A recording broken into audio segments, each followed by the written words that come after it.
Good afternoon, ladies and gentlemen. I'm so used to saying good evening.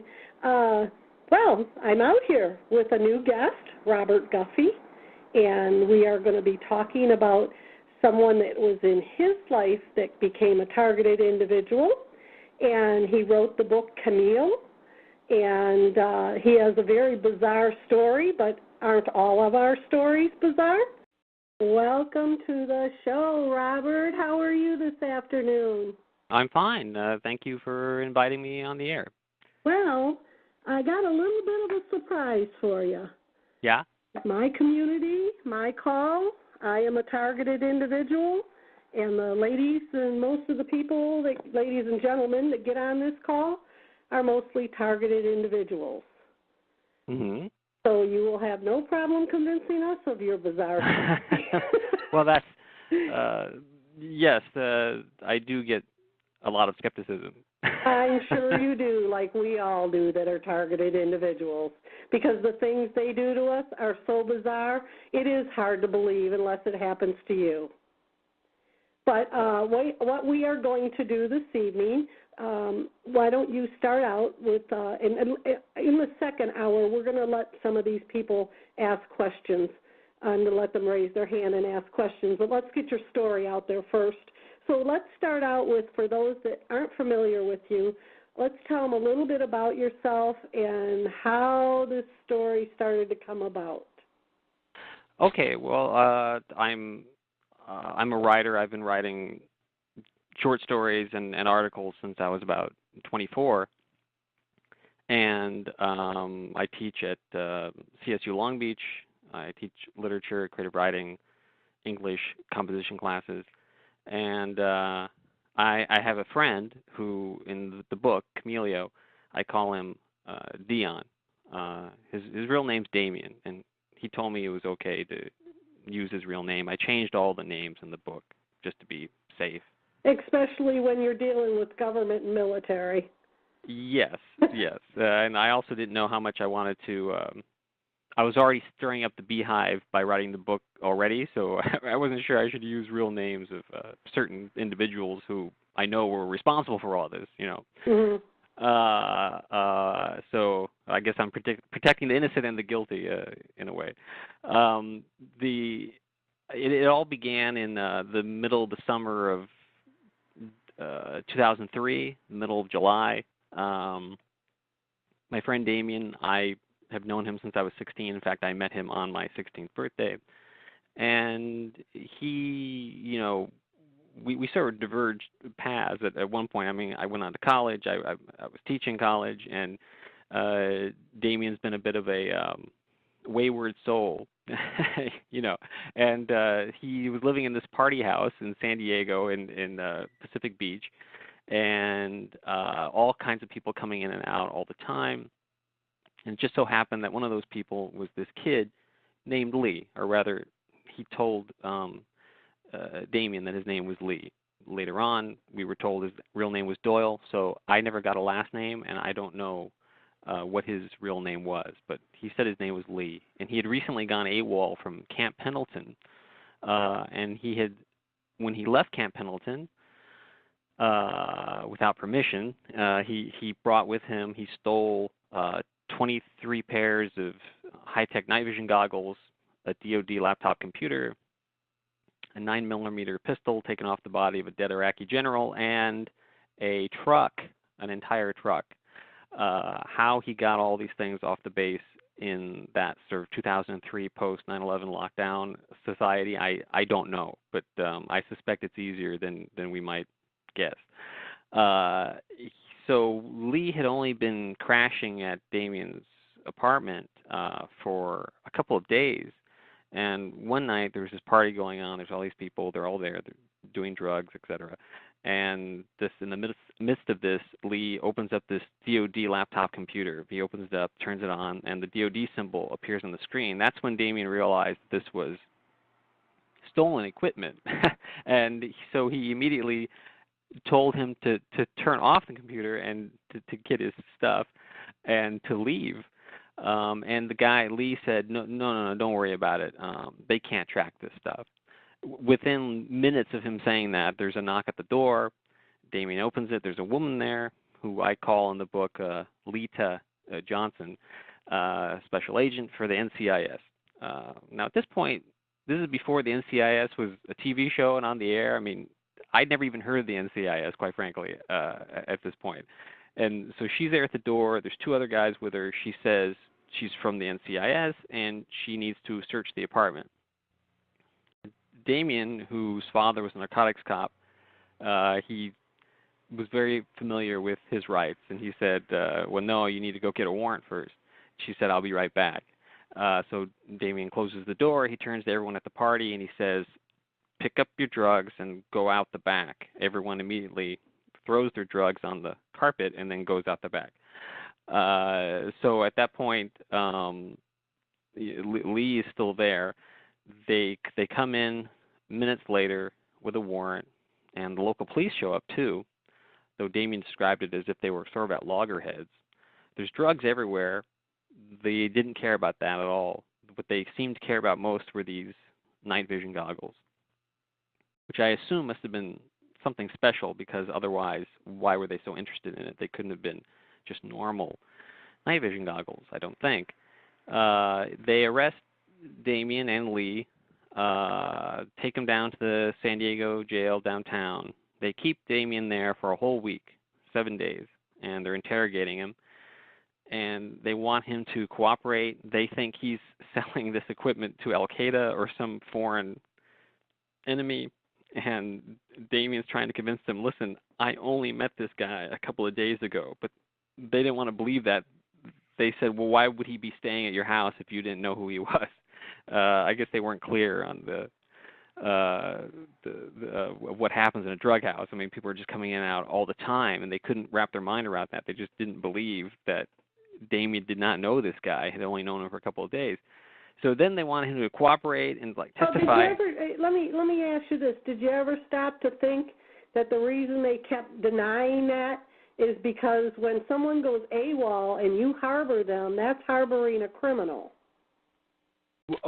Why? You mean why Damien would deny that? Yeah, that he just knew this guy, that he didn't, know him for more than a couple days. They probably were what they were trying to do was get him to admit that they lived together and he was harboring him. Oh, sure, yeah, they would have loved if he'd admitted that. Yeah. But he didn't have anything to admit. Exactly, It was a very Kafka-esque, it's like right out of the trial or something. It was very fortunate that he knew what to say to them and not be so easily pushed by them. Well, he had been trained, and I had seen him go loggerheads with his dad, who was a trained narcotics officer, and throughout high school. So yes, he was very much trained in. I remember in high school him reading books on counter arguments, how to argue, with police officers. It's so that he could argue with his own dad. So yes, he was. I like him already. He was okay. Continue where you left off. Okay, so yeah, Damien really did not know that this guy had taken all this stuff, and so he just kept telling them that. They didn't want to believe it. They wanted him to testify against Lee or Doyle. They said his name was Doyle. And Damien refused to cooperate because A, he had never done anything wrong, and B, as I've already illustrated for you, he's not the most cooperative person in the first place. Mm-hmm. And so he just refused to, and also he's been in and out of jail his whole life. There's a kind of like a no-snitch kind of ethic that's already buried deep inside of him.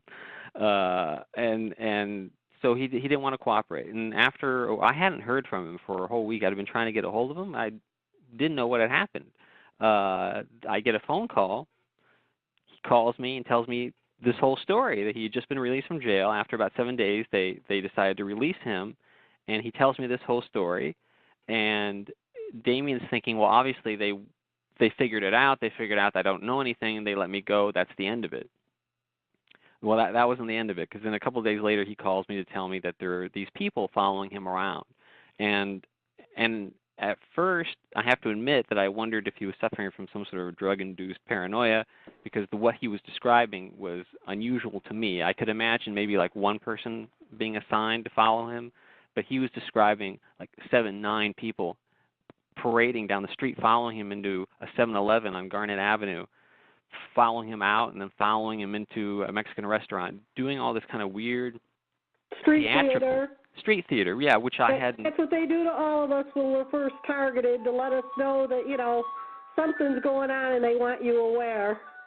Yeah, and at the time I had not heard anything about that. I mean, I was already familiar with sort of government mind control programs and things like that. I'd read books about that, and I'd known Walter Boart. Walter Boart wrote Operation Mind Control back in 1978. I was friends with him, and he wrote that book in '78, which is sort of like the first book to detail government mind control experiments and things like that. So I was well familiar with that aspect of all of this. But in terms of street theater, gang stalking, that kind of thing, that kind of harassment, theatrical kind of harassment, I'd never heard of anything like that. So this is you want me to explain the two? Well, sure. The reason they gang stalk you and they do the street theater on you, it's a mind game, it's a gaslighting game, and it's also the gang stalkers come in your house and they break things, move things around. They want to keep you in a trauma-based state, because trauma is it's health. It goes on your health, you know, the trauma they do to you.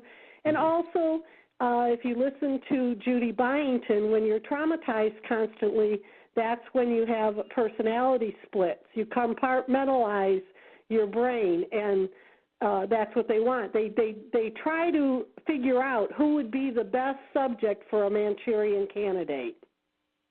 Now, it took me a while to figure out that part of it, you know, because in 2003 I was just completely, you know, a virgin in this area, and so when he first started telling me about this, I was, you know, naturally skeptical.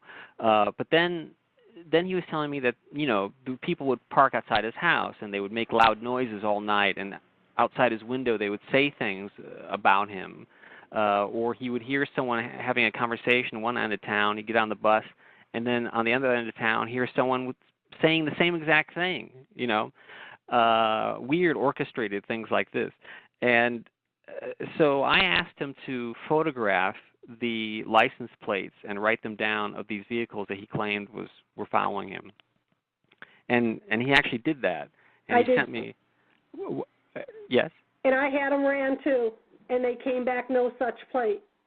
Yes. I sent them all to a friend of mine who worked at the DMV in Washington State, and he ran them through, and none of them officially existed. Which I had a girlfriend's husband who was a police officer, just not a sheriff, just a local police officer, you know, and he was going to be my hero, and he ran them. And he came back and told me they came back no such plate, and that's federal. And I heard you say that his came back. I said, God, there's such a connection. Wow, yeah, completely parallel situation, isn't it? Yes. Yes, so that was the first indication to me that, okay, he's not suffering from some sort of drug-induced paranoia. It's real.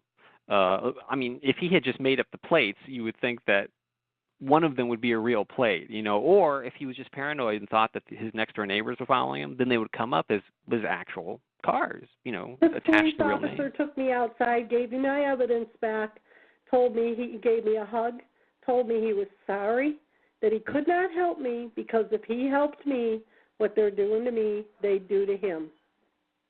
Right. You know, I mean, that's a question I've had for a long time, is how many members of local law enforcement are aware of this? I mean, are there you know what? If you want to delve into it a little bit deeper, I would suggest you go into Peter Phillips' Lou Brown electromagnetic weapons study, and in there it has an article or a section in there called Project Sheriff, and it will send you down the money trail. It'll explain to you why nobody's helping us, and it's because this is all done by Lockheed Martin and all of them big companies that make weapons, and a lot of it, I mean, they get billions and billions of dollars in government grants, and the sheriff gets Project Sheriff in there.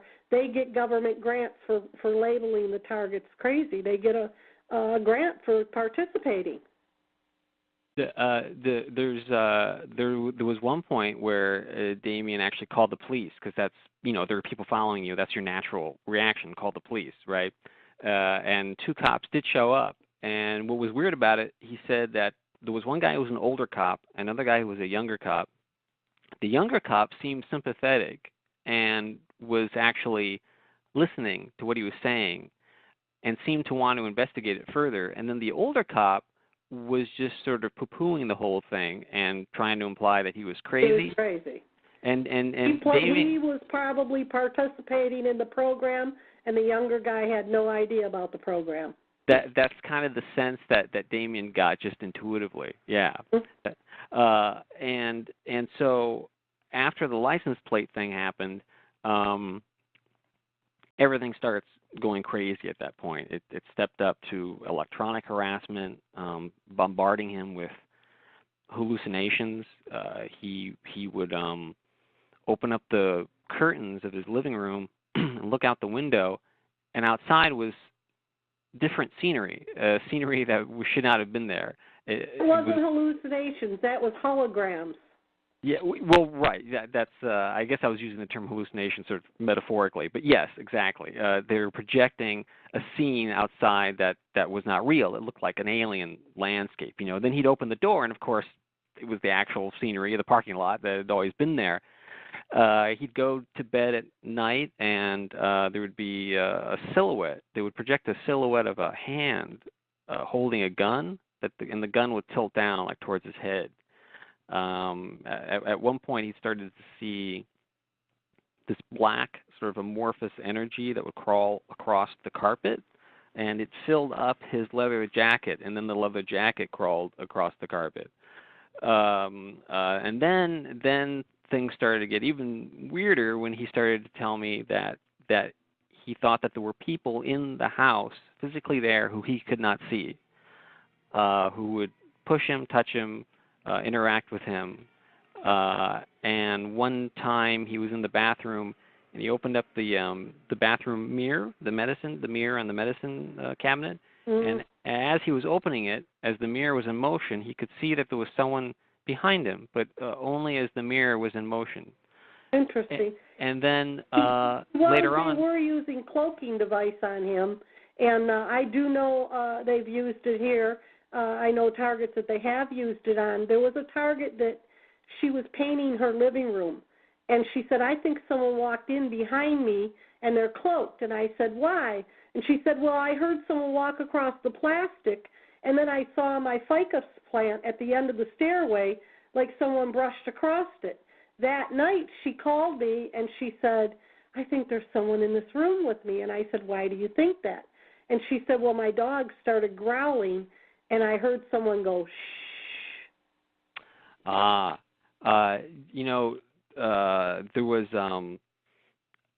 They used this stuff on him a lot. There was one point where he went to the beach to get out of the apartment, to get away from it. He goes to the beach, and he sees the tracks of a vehicle following him on the beach, but there's no vehicle.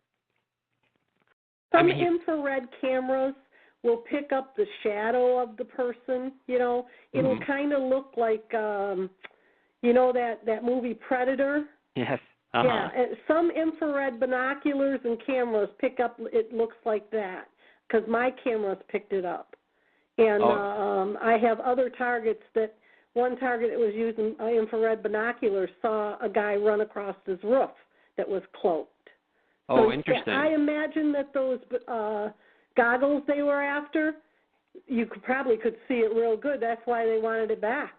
You know what? That was pure speculation on our part, but we eventually came to that conclusion that that's what the goggles did, and we didn't know if maybe we were just connecting two things that were unconnected, but it seemed to us that made sense. You put the goggles on, then you could see the people wearing these suits. One day, Damien, actually, a guy fell out of his tree. he was out on the porch, and you know the tree, the branches of the tree kind of moved, and then poof, you actually heard the guy and hit the ground, you know, and yet there was nobody there. And then there were times where he'd be in the house and he would see a kind of a sparkles in the air, kind of like an aura that people describe when they suffer from intense migraine headaches. They see auras. That's kind of like what he saw, but it was like the outline of a person, of a small person. Now, I was just writing all this stuff down. You know, I wasn't judging it or trying to figure it out scientifically. I was just writing down what he was reporting. Later on, all those details become important later on.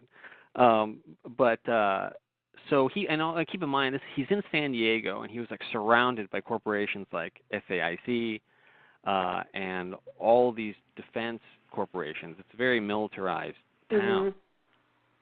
And I think that they actually target drug users, people on the margins, because then when they go and tell their story, who's going to believe them? Oh, that guy's a heroin addict, or that guy's a drug addict. Well, the thing is, they even if you're a good person, they make a fake file and convince everybody that you've done something.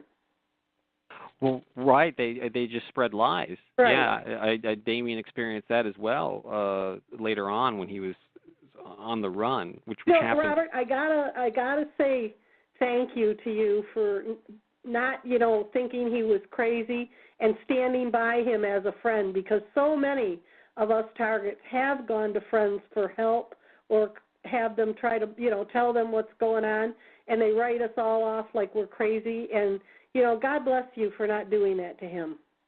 Well, you know what? It's kind of strange. I think, in a way, one of the things they can't control is synchronicity.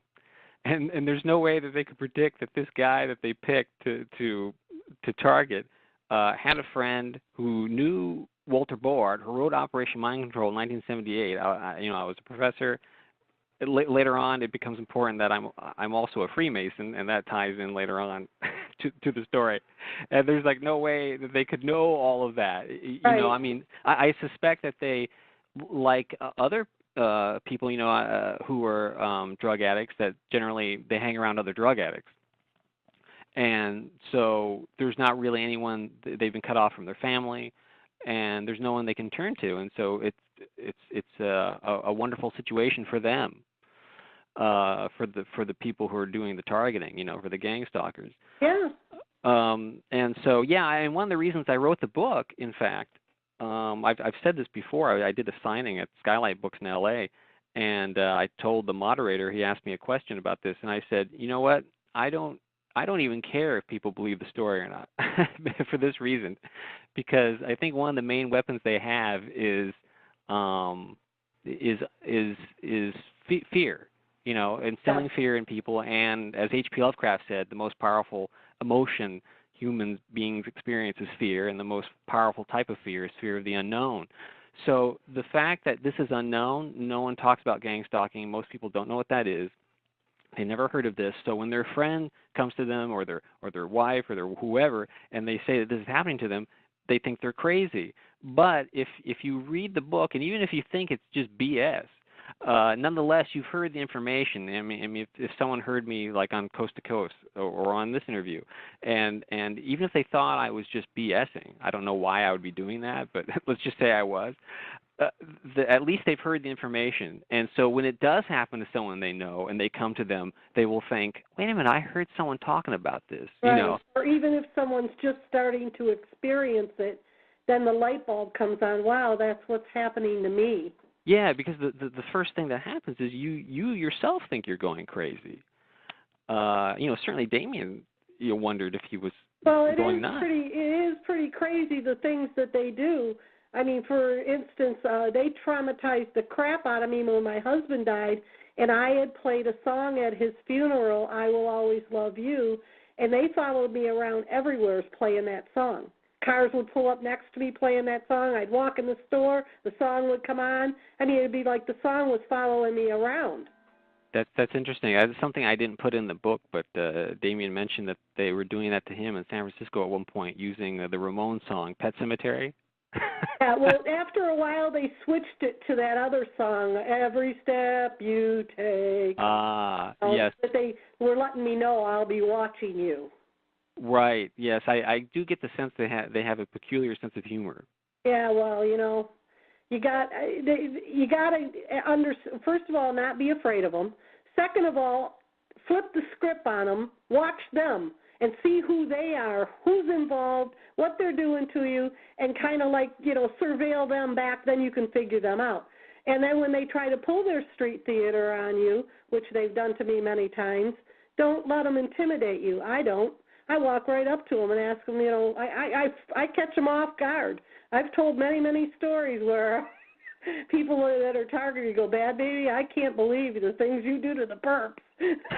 Well, there's, you know, I hope that some people can read Camilio and learn from some of the things that I described Damien doing in the book, because there's one point where early on there was this jarhead-looking guy following him around into the Salvation Army and out again, and Damien went into a AM/PM, and he got one of those huge slushies, you know. Mm-hmm. And the guy in the middle of the street, Damien stopped, turned around, and just threw the slushie in the guy's face.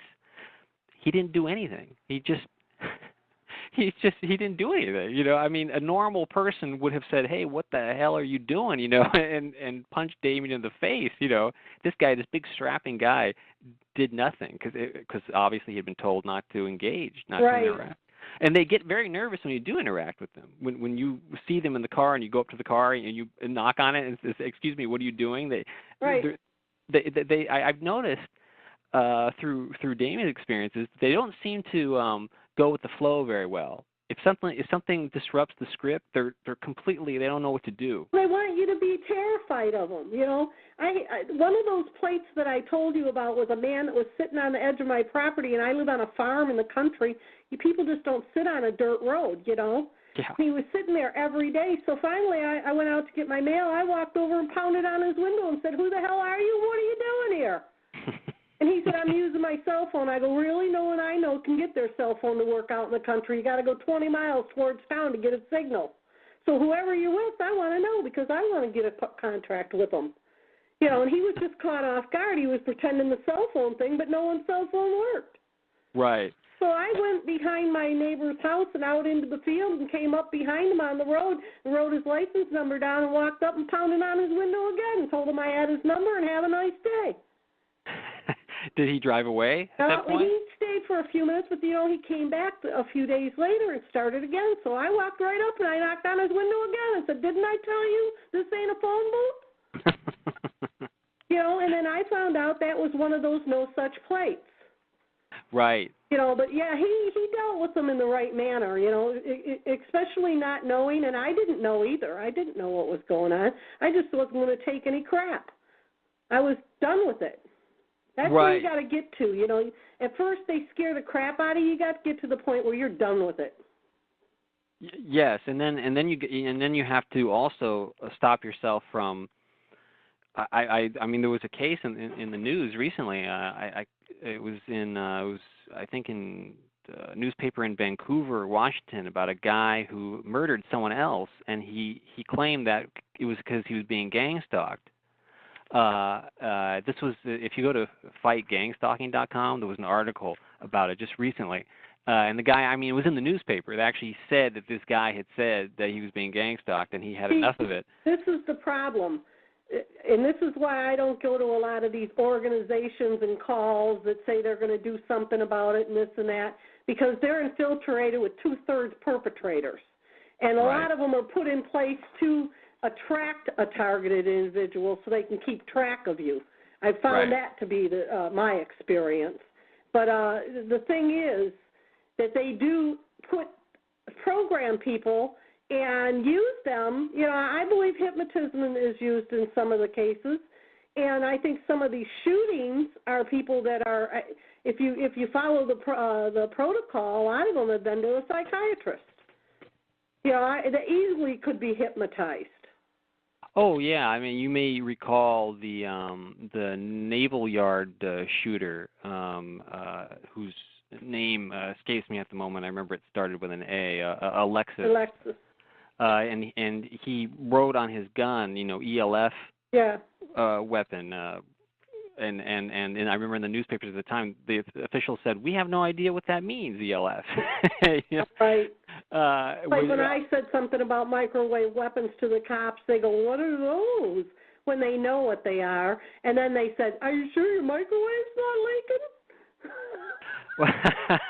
Well, I remember when that happened. In fact, it was in the LA Times. I have it right here. It says, on August 6, 7, 2013, according to the LA Times, Alexis told police in Rhode Island that 3 people were following him and using, quote, some sort of microwave machine, unquote, to send vibrations through the ceiling and into his body, keeping him from sleeping.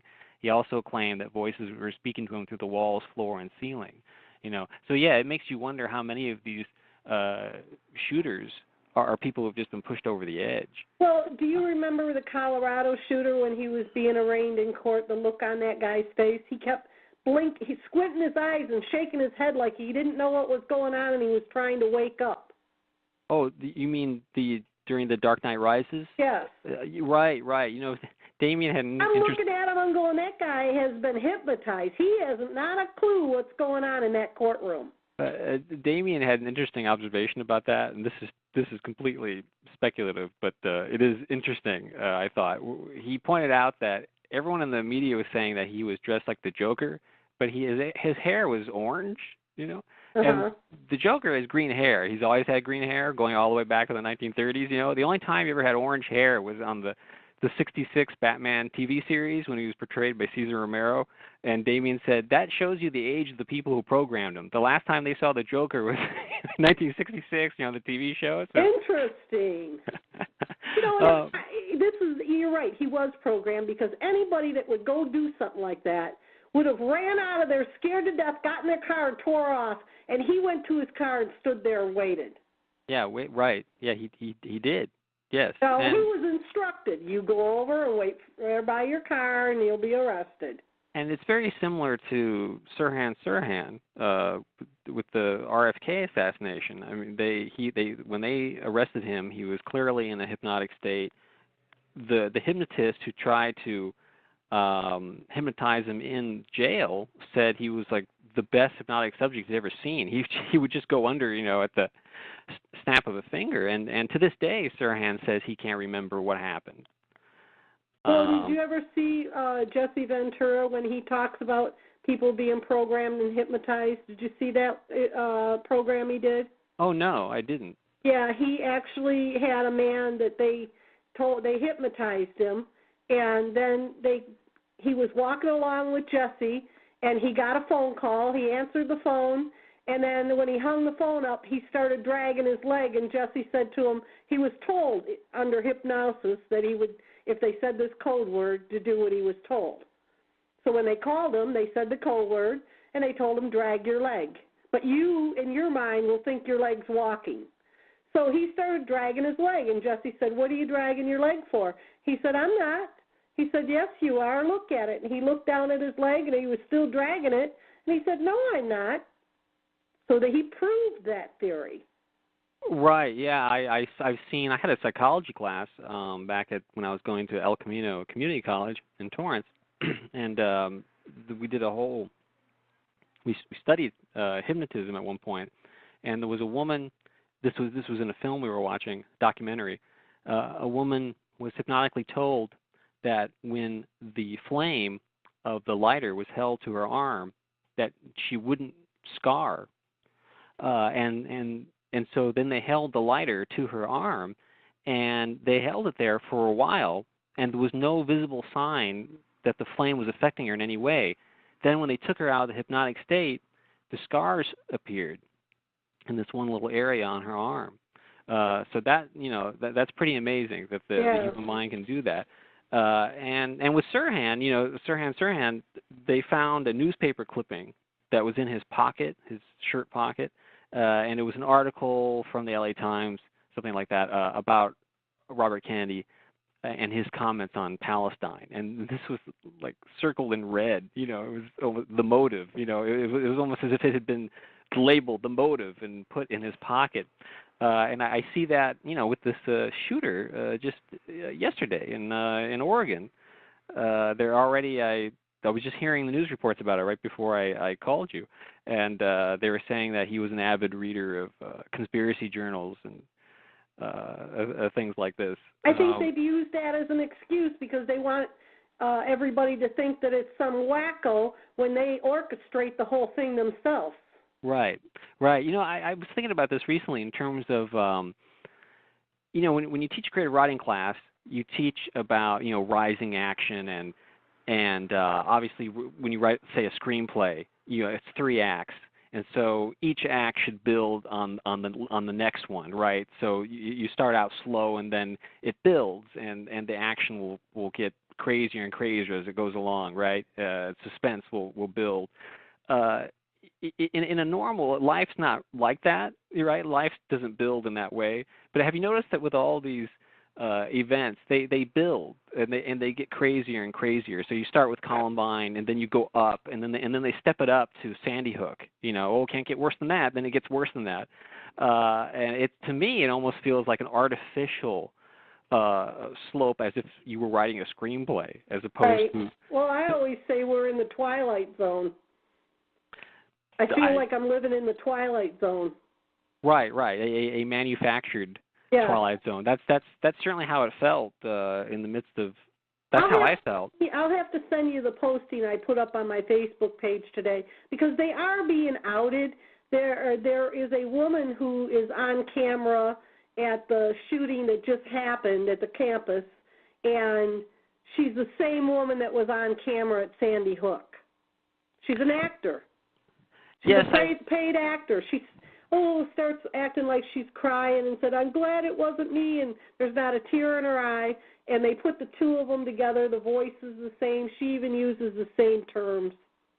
You know, I've wondered about that. I haven't looked too deeply into the Sandy Hook thing, but I did see one clip on YouTube, which was fascinating, which was supposedly the father of one of the children who just died, you know, hours earlier. He was smiling and laughing. Yeah, he's smiling and laughing with this guy with right off camera, and then you see him go up to the podium, and when they announce him, he suddenly starts like purposely hyperventilating.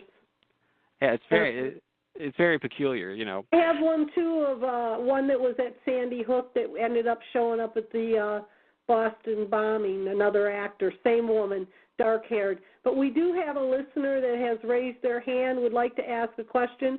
We'll let this question come in, and then we'll continue with your story. Welcome to the show, Ohio. You have a question for Robert? Well, that was my question. I would like to hear more about the book. If I could interrupt the discussion and hear more about the book. Okay, we're going back to it right now. Thank you. Okay. Getting back to where, you know, we put the bookmark, at that point, yes, there were these people who were interacting with Damien, people who apparently were wearing some sort of cloaking device, and the situation got really, really bad. And there were amusing things too. I mean, for example, at one point talking about Damien's sort of unusual methods of fighting back. There was one day where he was in the kitchen and he was making lunch, and there were these two guys, these two other jarhead type guys, right outside his window, and they kept making comments about him. They'd go away and come back again, and he sees them. So as they're there, he starts pulling out like flour and Jello and peanut butter, and he's mixing it all together into this goo in this bowl, and then he suddenly runs outside and pours it out the window, and it covers them in this weird green goo that he just whipped up, and they went running off into the Vaughn's parking lot. I mentioned that because it comes up later on, but so things were getting really bad to the point where one day I was on the phone with him, and he was very scared, and he's sort of a fearless person, you know. I mean, as I said, he's been in and out of jail. He's lived on the street. As I'm talking to him, these sort of invisible bullets start shooting through the wall, and things are shattering around him. Tchotchkes on the mantle are shattering, and the window broke next to his head, and he was scared. As you know, it's almost like a poltergeist type activity, but there were no ghosts. You know, and this type of thing would happen. They would do a thing where they would shut off all of the ambient noise. Everything would just go silent, which sounds like, well, big deal, you know. But if you're in a room and you're used to hearing the sounds outside, suddenly everything is just dead silent. That can be maddening, you know. And also, people would come over. Damien started to notice that the house seemed to be getting bigger. He'd come in, and the living room would seem larger on the inside than it was on the outside, like Doctor Who's TARDIS, or it would get smaller. And he wasn't the only one to notice this. Other friends would come over and say, "Is the living room getting larger? What's going on?" And then one day he was lying in the living room, and there was one point where he thought that maybe they might be up in his attic. The apartment building had an attic that was very long, that ran the entire length of the building. So everyone sort of shared. There was this shared attic.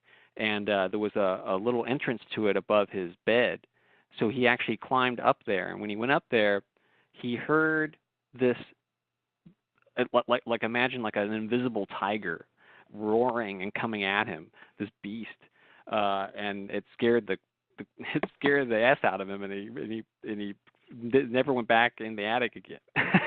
And then there was one day he was lying on the living room couch, and he had this kind of, he felt sleepy, and he went to sleep, and he had this experience that he described as kind of like a dream, but it wasn't a dream. It was more of like a twilight state, where these people came in the house and they injected him with something, and he remembered crossing his arms over his chest and trying to prevent them from pulling his arm away from him, and they injected him with something. And I knew that had happened because I've never heard Damien react with fear to a needle before. That's not, I mean, the heroin addicts are not afraid of needles. So they implanted him is what they did. Yes, it was that incident. It was so creepy that it was around that time that Damien met this guy, this beachcomber who had a van, and he was going to sell it for $500. He just wanted to get rid of it. And Damien didn't have the money, so I decided to send him the money, mainly because of that incident and how bad it was getting. He was losing weight, a metallic taste in his mouth all the time, urinating blood, and I decided to send him via Western Union the money to get the van so he could just leave. Because we figured, if he leaves San Diego, it'll all stop. And I think a lot of people think that. So that's what he tells you to do. Unfortunately, that's not the way it works. Right.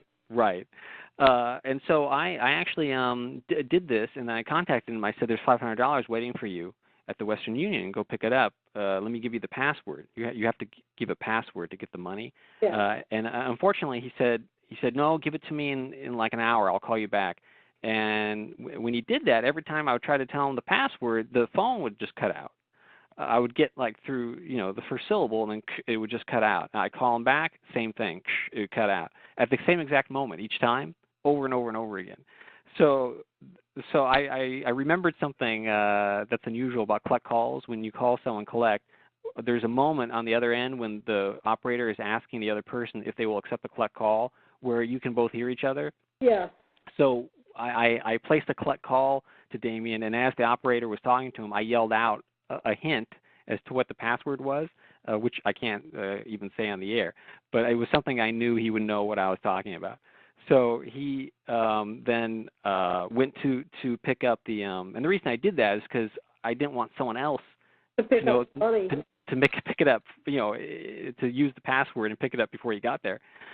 So he got there. He got the money. He bought the van from this guy, and packed all of his stuff in the van and left San Diego.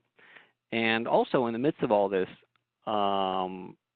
the woman I mentioned before, the NCIS agent, she would periodically show up at the doorstep and say, have you changed your mind? Would you like to cooperate now? And Damien would say no, and then she would leave, and then all the surveillance would just start up again, like big time, like right after she left. And he had given me her business card. She had given him a card and said, call me if you change your mind, you want to cooperate. And I actually called her and just asked her point blank, are you following my friend? And the transcript of that phone conversation is in the book. And she was acting just really uncomfortable and just blindsided that I was even calling and asking her about this. And she kept using kind of like CYA kind of language, like, oh, no one in my agency is currently following your friend. You know, it was very sort of stilted and legalistic language. And that conversation didn't go very well. But soon after that, Damien left, and so he's in this band. And immediately when he leaves San Diego, now things step up, and it gets stranger. And he describes that there's these little, like, drones following him around wherever he goes. He goes to Texas, and he makes his way to the Midwest. And finally, there was one point where he was in Minnesota, and he was in these cops stop him and ask him they want to know what he's up to. And Damien says, I'm not up to anything. You know, he wasn't doing anything wrong. And the cop said, well, someone told us that you were thinking about doing something. You know, which is wonderfully vague.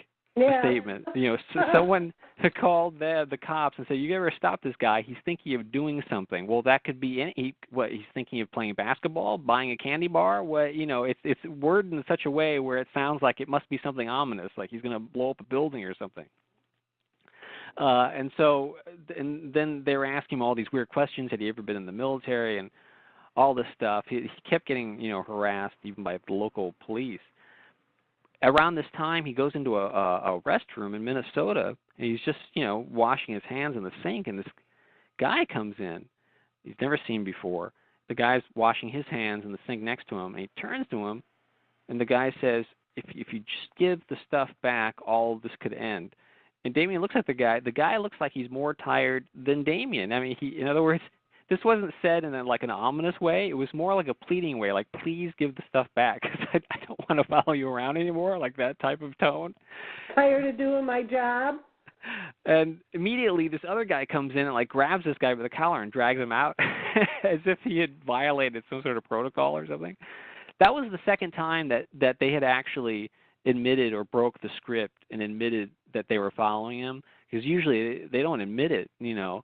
And that was the second time. The first time was going back a bit. I mentioned the food fight when Damien had thrown the food on these two jarheads. Sometime after that, Lita Johnson, this woman, asked to meet him at a bagel shop on Garnett Avenue, and Damien was saying to them, "I just want all this to end. I don't want to have any more food fights with the feds," because that had just happened a couple of days earlier. And Lita Johnson laughed and said, "Oh yes, that amused all of us."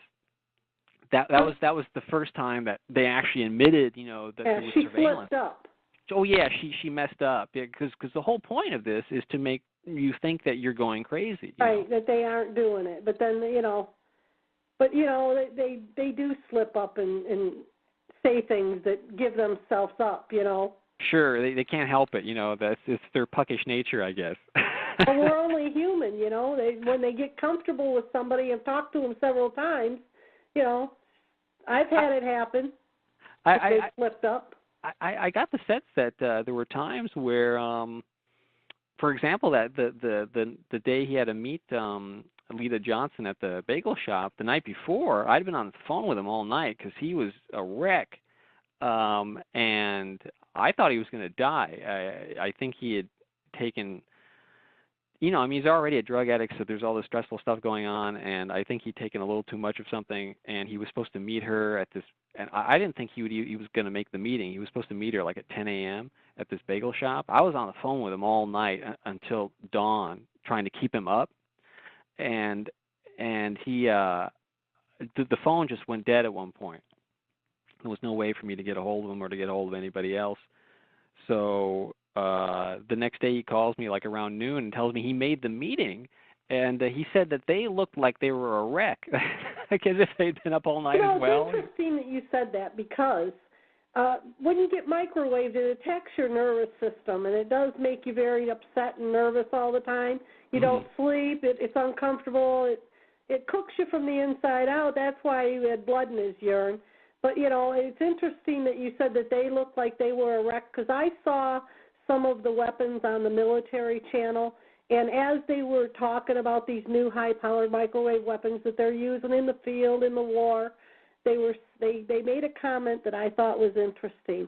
And the comment was, the one problem with this weapon is they haven't figured out how not to microwave the operator. Yes, if I was these guys, I would definitely get into a different line of work. Wondering when you said that they all looked like they were a wreck, maybe they were a wreck because they were microwaving themselves too. And who's closer to the weapon?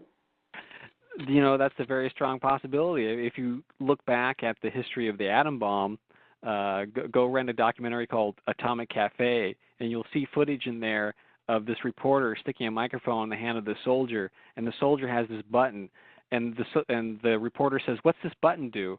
And the soldier says, "Oh, well, the button measures how much radiation we're getting." You know? And he's just saying it like casually, like, "Oh yeah, that's all it does. You know, they tell us to go out and run towards the mushroom cloud, and then we come back, and then they test to see how much radiation is inside of it." And you know, it's funny that you mentioned that, because I had a man call me from the VA hospital by accident, way when my targeting first started back 14, 15 years ago, and he was in a VA hospital, and I had his daughter's. I had changed my phone number, and she changed hers. And I had her old number, and he thought I was his daughter. And he told me he was one of those soldiers that ran towards that mushroom cloud and that he was dying from radiation poisoning. Yeah, you know, there's such a history of this. I don't even know why. I don't know why anyone would go into the military, quite frankly. There is an executive order that was signed, I can't remember which president, but it says that the government has the right to test on us like this. Yeah. See, this is how they figure they're not breaking the law. Oh, yeah. Yeah, absolutely. I mean, you join the military, you're a guinea pig. Yeah, you're their property. Yeah. And so, okay, so Damien was in this restroom, and that happened when the guy came in and told him, please just give the stuff back. And then he got dragged out. Then soon after that, he was heading towards Kansas, and his van broke down on the side of the road. And these two good old boys picked him up off the side of the road at night. And I get this phone call out of the blue. The phone rings. I pick it up, and it's this guy with a thick Southern accent.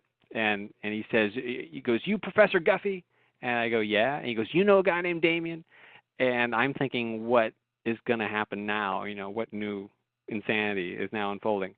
The guy proceeds to tell me that he just picked up Damien off the side of the road, that Damien had told him the whole story of everything that had happened up to that point, and these two guys were just like incredulous, and they were calling me to get confirmation that all this was true. As I'm talking to him on the phone, these two guys, they'd brought Damien back to their house.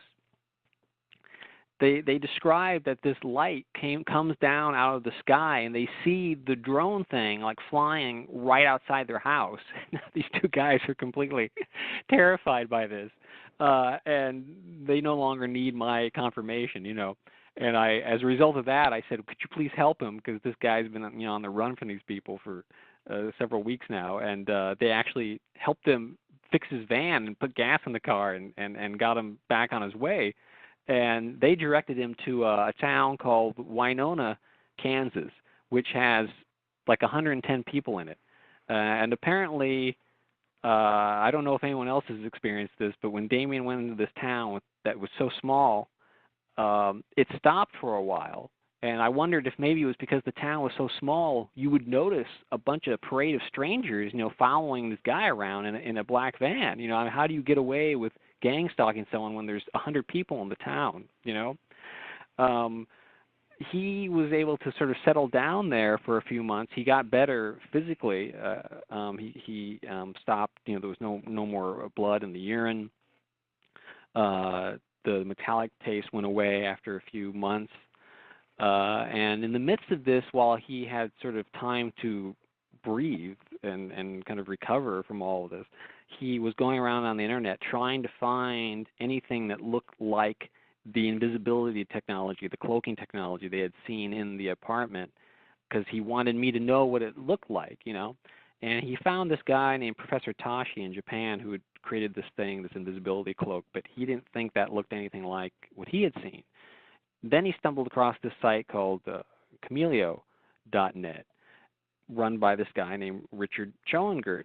And Richard Schoengert is a scientist who has top secret clearance, and he had this private operation going called Project Chameleon, which he was attempting to sell to the military or to a corporation to develop it so that soldiers could use these camouflage suits in the battlefield. And the description of it matched, Damien felt it matched what he had seen. So he sent me the link to this site. So I'm reading it, and then getting back to the whole synchronicity thing, I was amazed to discover that this guy, Richard Schoengert, said he was a 33rd degree Freemason, and he was part of the Long Beach Scottish Rite. Well, I'm a 32nd degree Freemason, and I'm a member of the Long Beach Scottish Rite. So I realized that this guy, we're lodge brothers. I must have interacted with him before this point. I must have seen him at some point. And so I emailed him, and I said, we're in the same lodge. Do you mind if I interview you about this Project Chameleon that you've got going? And he wrote me back, and he said, oh, sure, yeah, let's meet up at the lodge on Saturday. So I told Damien, yeah, I'm gonna be meeting this guy. You want to come with me? So Damien drives all the way down and comes with me to the lodge, and I meet Richard there for the first time face to face. And when I met him, I realized I had seen him before. I had seen him performing rituals on the stage many times in the past. I recognized his voice and everything. So I had already interacted with him before, but had no way of knowing that he was doing research in invisibility technology, So we chatted, and then me and Damien took him out to lunch at a restaurant in Long Beach. Then we took him back to my office on campus, and we interviewed him for about 2.5 hours. And that entire conversation is in the book. And basically, I had no way of knowing how this conversation was going to go. I thought, well, it could go nowhere. It could be that we're going to talk to him, and it has no bearing whatsoever on anything that happened to Damien. But immediately, within 20 minutes, everything he starts saying is he starts telling us that he starts describing the technology. He tells us that he met with representatives from SAIC, which is the corporation that I mentioned earlier that was within walking distance of Damien's apartment, and representatives of the Navy, that he had met with them 10 years earlier. So we're talking to him in 2006, so at least as far back as 1996, maybe even earlier than that. He had met with representatives of SAIC and the U.S. Navy, and they talked to him about Project Chameleon. They were very interested in it. They met with him several times. He had given lectures at military symposiums about this technology. And in fact, SAIC, Robert? SAIC was based in San Diego until recently. They recently changed their location. In fact, they split off into two different corporations. But SAIC stands for I always forget the acronym. I'll have to look up the acronym. That's all right. I was just curious who they were. It's something like Scientific Application something Technology, and they've been around since 1969. And in fact, they crop up in a lot of related stories, which maybe what I do is, the reason I'd like to know, maybe you could send me that information later, is I connect the dots to see if they're affiliated with Lockheed Martin and DARPA and all that. See if the same names come together. Oh yes, I'm certain that they are. Yeah. Richard had and his partner, Dr. Lev Berger, who's a real eminent physicist, whose laboratory is based in Hemet, in the middle of nowhere. In fact, I went out there and saw the laboratory and interviewed his partner as well. Richard gave a lecture at a military symposium about this technology only a year before we had talked to him, and he was talking about the whole concept of the future soldier, how you could use this technology for various things. And a woman stood up in the audience and said, "You can't get this is top secret information. You can't be talking about this at the symposium." This is while he's on the behind the lectern, you know. And Richard said, "No, this isn't top secret information. This is my project. It's not top secret." And she said, "Oh no, it is." And he said, "Well, let me finish the presentation, and then afterwards I'll prove to you that this is not top secret." And they actually shuttled him off into a back room, and this woman came in and interrogated him for about 20 minutes, and finally he showed her, like through the paperwork, that he was not affiliated with any secret organization. This was a private project on his own that he had developed himself. And so eventually she sort of grudgingly said, "Oh, I see," and then let him go. But obviously her reaction indicates that, you know, they're obviously that this is operational, you know. Do you think they stole his project? I think that's in fact, now this is the key thing. That's what he said before we even mentioned anything. And if you read the interview, you'll see within about 10 minutes of us talking, he says just offhandedly, "I always wondered if they stole it from me." That they wouldn't doubt it.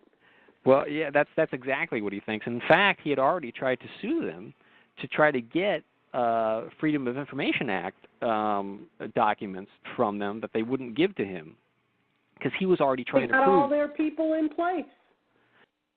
Well, you know what, inventors out there, if you think that it's a good idea to patent your invention, don't do it, because the military can take any patent and use it for national security purposes.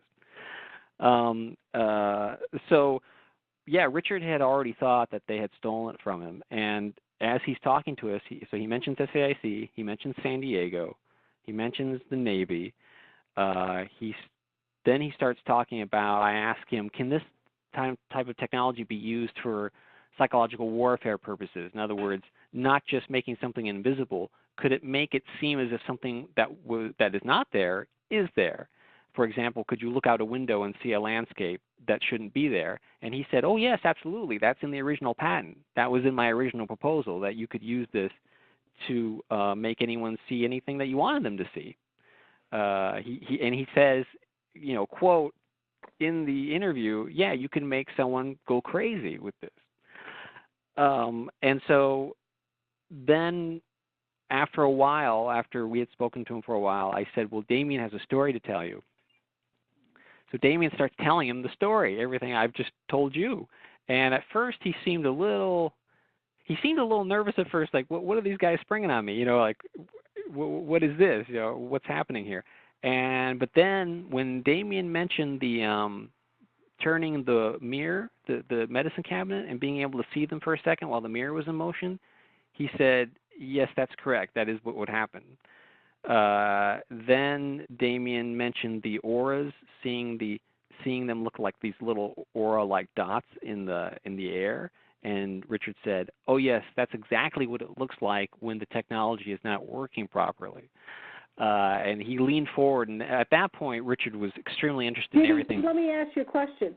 Did he say why it wouldn't be working properly? Was it a weather thing, or did he explain any of that? I think he meant, I don't know exactly what he meant by that, but I think he meant the actual cells on the suit were not working properly. In other words, the way it works is there's a series of cells on the suit, and what they do is they reflect the background on the person or the object, and as the background changes, it changes on the cells as well. So it's not like, for example, Professor Tashi's invisibility cloak that I mentioned before. You have to be stationary for that to work. You have to remain in place. Well, that's not going to work if you're a soldier in the battlefield. What Richard's technology does is it works even to hide a battleship moving. Yeah. And as the background changes, the cells reflect that. Mm-hmm. So that's I think why people have told me it looks like that movie where the guy looks like he's cloaked. Well, it's funny that you mentioned Predator earlier. Richard himself said that 1987 was around about the time that he started thinking about this, and that's when that movie came out. He saw the movie Predator. And he thought to himself, that was one of the inspirations, was thinking, how would you make this, a reality? And it's funny. I just interviewed him again just recently. Let me ask you one other question. Did he explain why he could see him in the mirror at a glance? Oh yes. Basically, he said that they hadn't figured out how to. They were cloaking the person, but not the mirror. So that's why it was visible in the mirror. Now, I don't have Richard's scientific knowledge, so I can't explain it in scientific terms. But that's in general. We'd love to talk to him. Oh yeah. Maybe he would come on. I would love to do an interview with him. I have a million questions for him. He's a very affable person. He came to my signing at Skylight, and it was a wonderful moment. It was like the scene in Annie Hall where the two guys are arguing about Marshall McLuhan, and then Woody Allen pulls Marshall McLuhan out from behind a potted plant and says, well, I happen to have Marshall McLuhan right here, and he can back up my argument. It was someone in the audience was sort of skeptical about what I was saying. I said, well, the inventor's right here. You can talk to him. He's sitting right behind you, I'll have to get with you after the show, and maybe we could do a show where you both could come back, because, the story and then him back in your story, just like you said, you're going to pull the magician out of your sleeve. Sure, yeah. Okay, well, we'll see if we can hook that up. I'd love to do that, Robert. Okay, continue. I was going to say I just recently interviewed him again in his backyard in Costa Mesa, and I wanted to just focus entirely on his interest in Freemasonry, Rosicrucianism, because he's both a Rosicrucian and a Freemason, and esoteric science in general. And he told me that one of the inspirations for the idea was the fact that he's been a Rosicrucian since 1953. He became a Rosicrucian on Guam when he was stationed there in the Navy. He himself was in the Navy. And he had met several Rosicrucians who claimed that they could, or rather it was sort of a legend within Rosicrucianism, that there were certain masters who could make themselves invisible by essentially hypnotizing someone else into not seeing them, and that there were certain people who were advanced enough to do that. And Richard started to think, well, how could you do that with technology? So it's sort of an interesting. Richard's an interesting person. He's this mixture of mysticism and science, which that borderline kind of overlapping kind of fascinates me. Well, the reason I'm so fascinated is I think they use a lot of this technology on targets. And for him to explain it and validate it would be validation that these people aren't crazy that are being called crazy. Oh, absolutely. He and I have to explain that Damien himself, who was there and met him, said it's clear this guy's a really nice guy. It's clear that he wasn't thinking, oh, they're going to use this to target drug addicts in Pacific Beach. He wouldn't be the first naive scientist who developed something for the U.S. military. Albert Einstein would be included in that scenario. Well, Tesla. I think they killed Tesla and took his technology. Well, of course, there are many stories about Tesla being interested in invisibility technology. And certainly Richard Schoengert was very much interested in Tesla's technology as well. There's a lot to say there about Tesla, but Richard, so we spoke to him for like 2.5 hours, and he certainly did not doubt Damien's story. I mean, he thought it sounded plausible to him, and by the end of it, he thought, man, these theories that I've had, or the suspicion that I've had that they took the technology, is sort of hammered home now. And so soon after that, Damien, he's basically still sort of just laying low at the moment, but he eventually moved to an area called the Lost Coast, which is in Humboldt. And when he moved there, that's where his mother was living, and it's sort of in the middle of nowhere. but there's a lot of marijuana farmers there up in Humboldt, you know. And the second he moved onto the property, all these drones started going overhead all the time. And the local marijuana farmers thought that they were spying on them, and they'd run out with their rifles and shoot these things as they were flying overhead. And they thought they were coming for the marijuana garden, but apparently the locals said, you know, this didn't start happening until you showed up, you know. So then it sort of started up again a bit when he was there, and eventually he left his mother's house, and he's in the Pacific Northwest now, and just sort of laying low and focusing on his painting. He's a very good painter, by the way. And you know, as I understand, I mean, there has been peaks and valleys in terms of the harassment. There was a period there when he was living in San Francisco where not much was happening, except he noticed that whenever they had like an Occupy Wall Street protest or something like that, and if he went outside, suddenly there would be 9 people, you know, following him, as if you know, when one of these protests would go on, they would just send out the local watchdogs, you know, you better watch this guy and this guy and this guy. And so he learned to stay indoors on those days. If there was some sort of Occupy Wall Street protest or something like that, he would just stay indoors all day. He didn't want people following him around. So, yeah, it's been, I guess, intermittent recently. Okay, we do have a caller that has a question, so we'll unmute her. Welcome to the call, Arizona. How are you today? Oh, I'm doing well. Thank you. You have a question, Thank you. Robert? Yes. Yeah. I have an interesting story. I'm also a writer, and I've been thinking of writing about my own targeting. I've been targeted by the Church of Scientology for 20 years. I was actually on staff with them for 4 years, and I shredded some very sensitive documents that I also read. And they had kidnapped me at one point because there was a grand jury that was convening in Clearwater, Florida, which is their central headquarters where I worked. And they knew that I had culled these files and shredded everything. Well, the upshot of everything is that I have information on them, and they didn't want me to be credible, so they targeted me. And this has been going on 20 years. Now, I want to know if you know of any technology whereby a person can be moved, literally rolled across the floor, made to slap themselves and spin on their hands and their head vertically. This happened to me. I was also speaking through my own voice in other people's voices.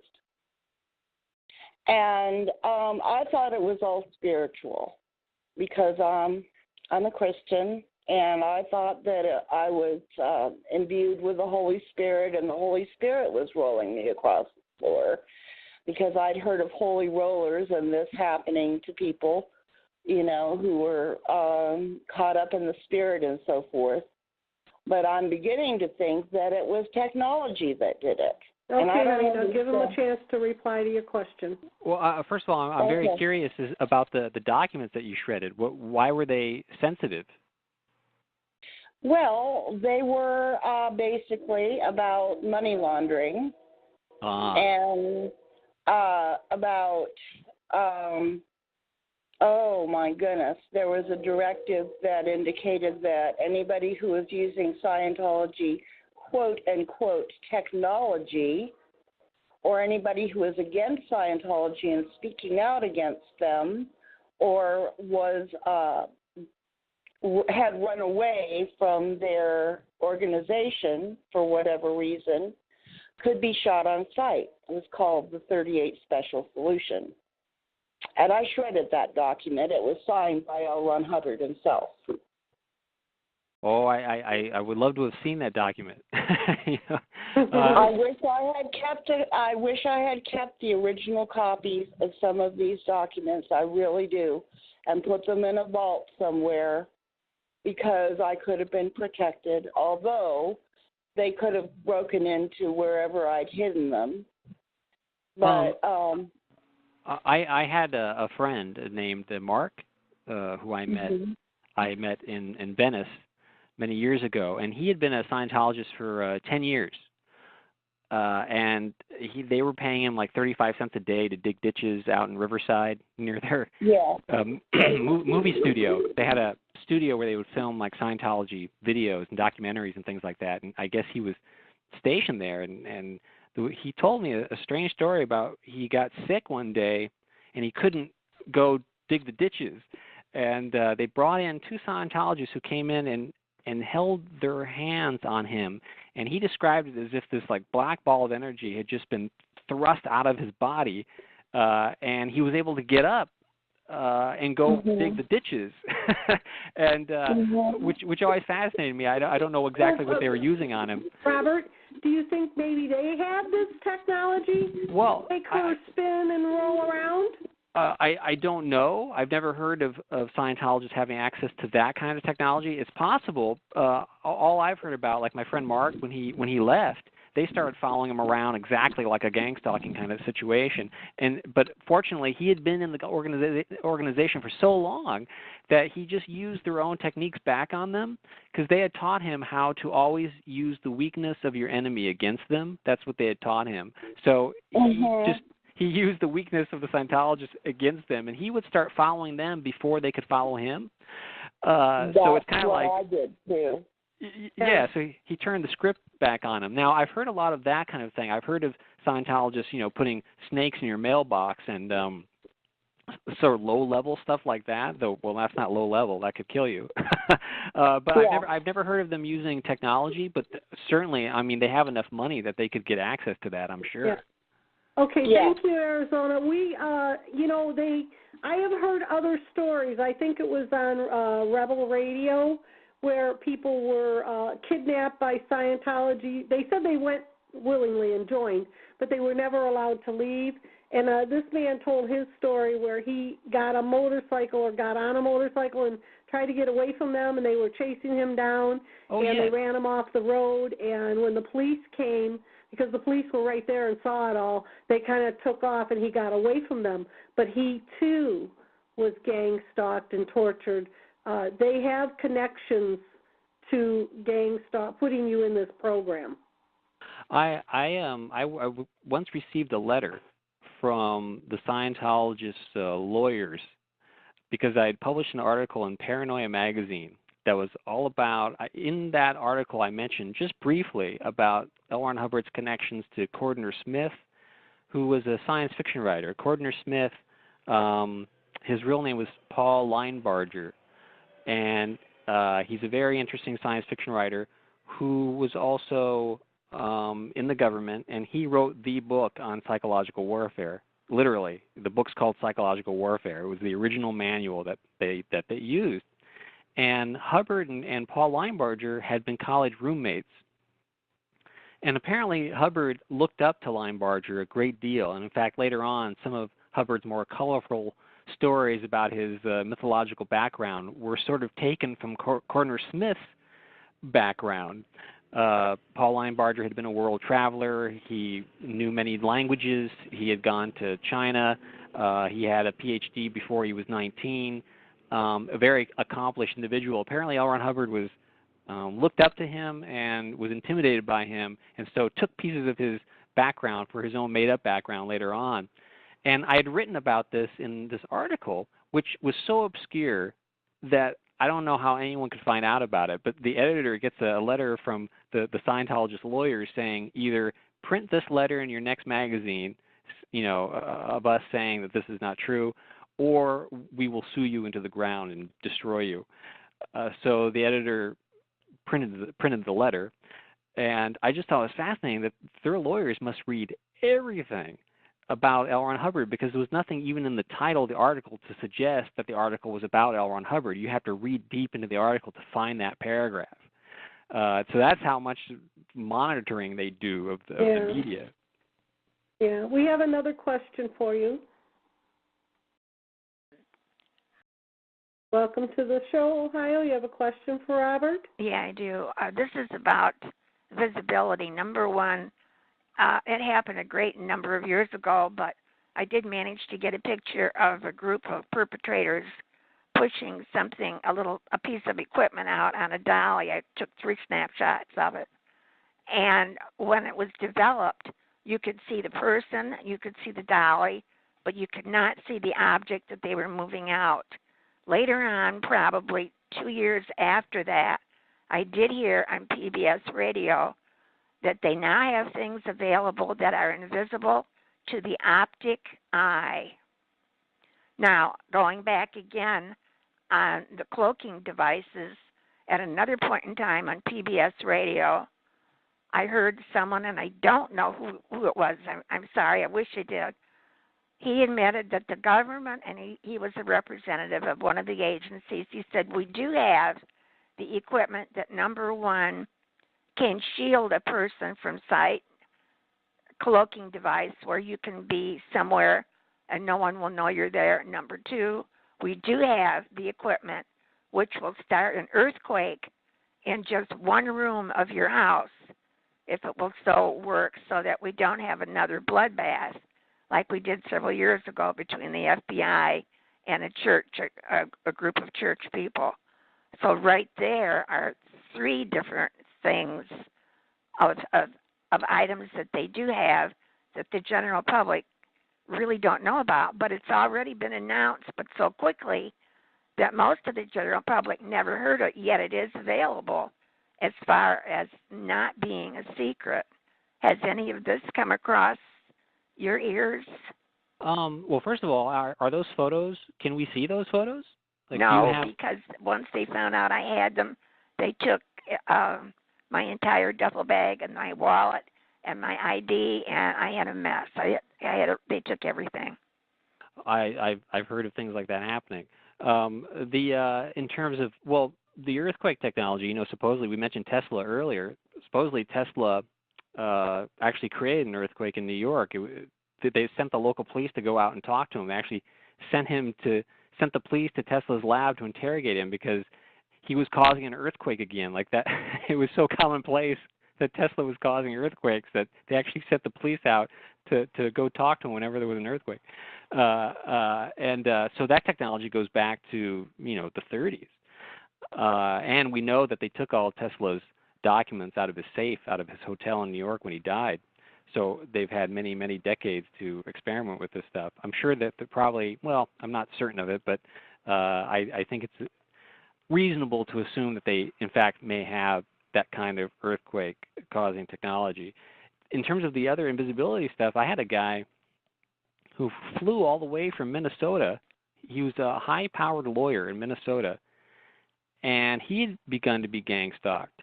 And apparently he thought he was going crazy until he heard me being interviewed on either, I think, Tessa Dick's radio show. He flew all the way. He came out to see me in my office on campus to talk to me because he was so impressed by the fact that he hadn't heard anyone explain or describe the stuff that he had been seeing.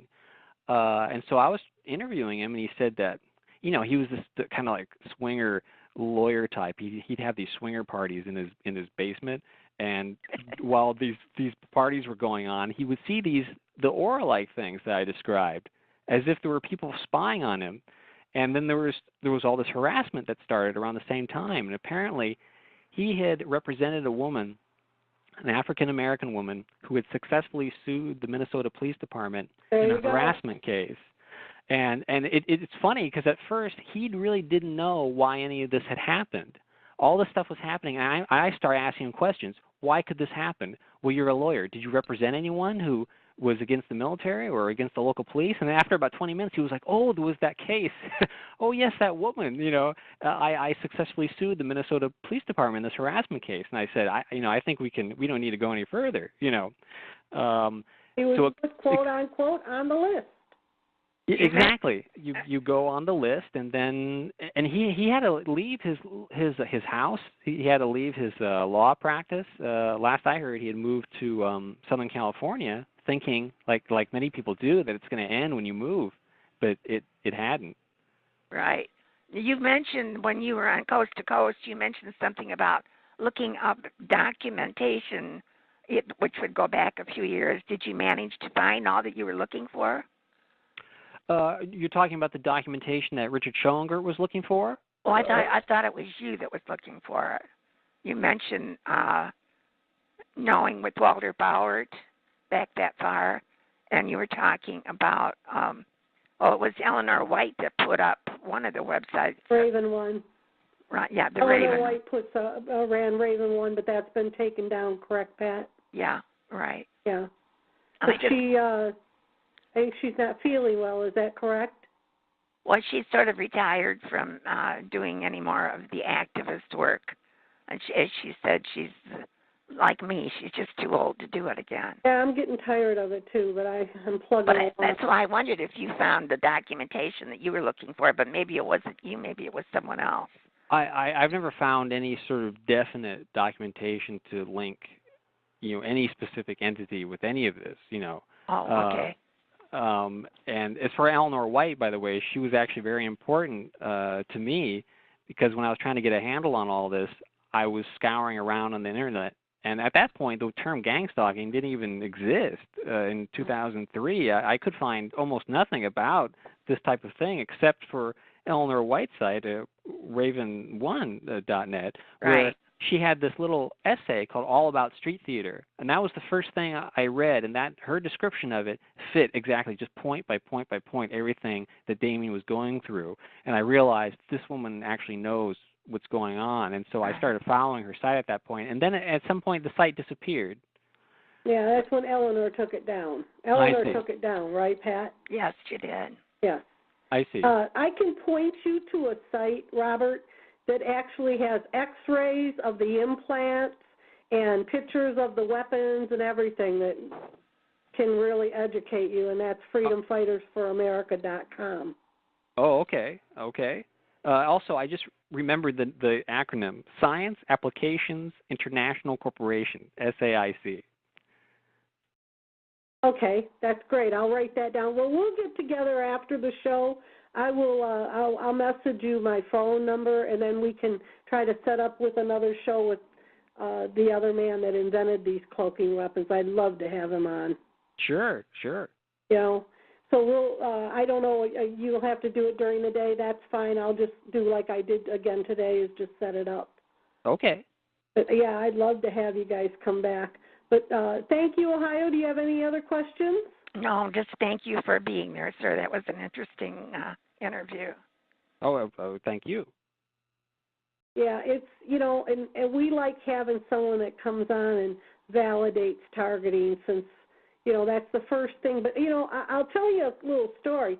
More and more people are becoming aware of what targeting is. I mean, I actually ran into someone in the grocery store.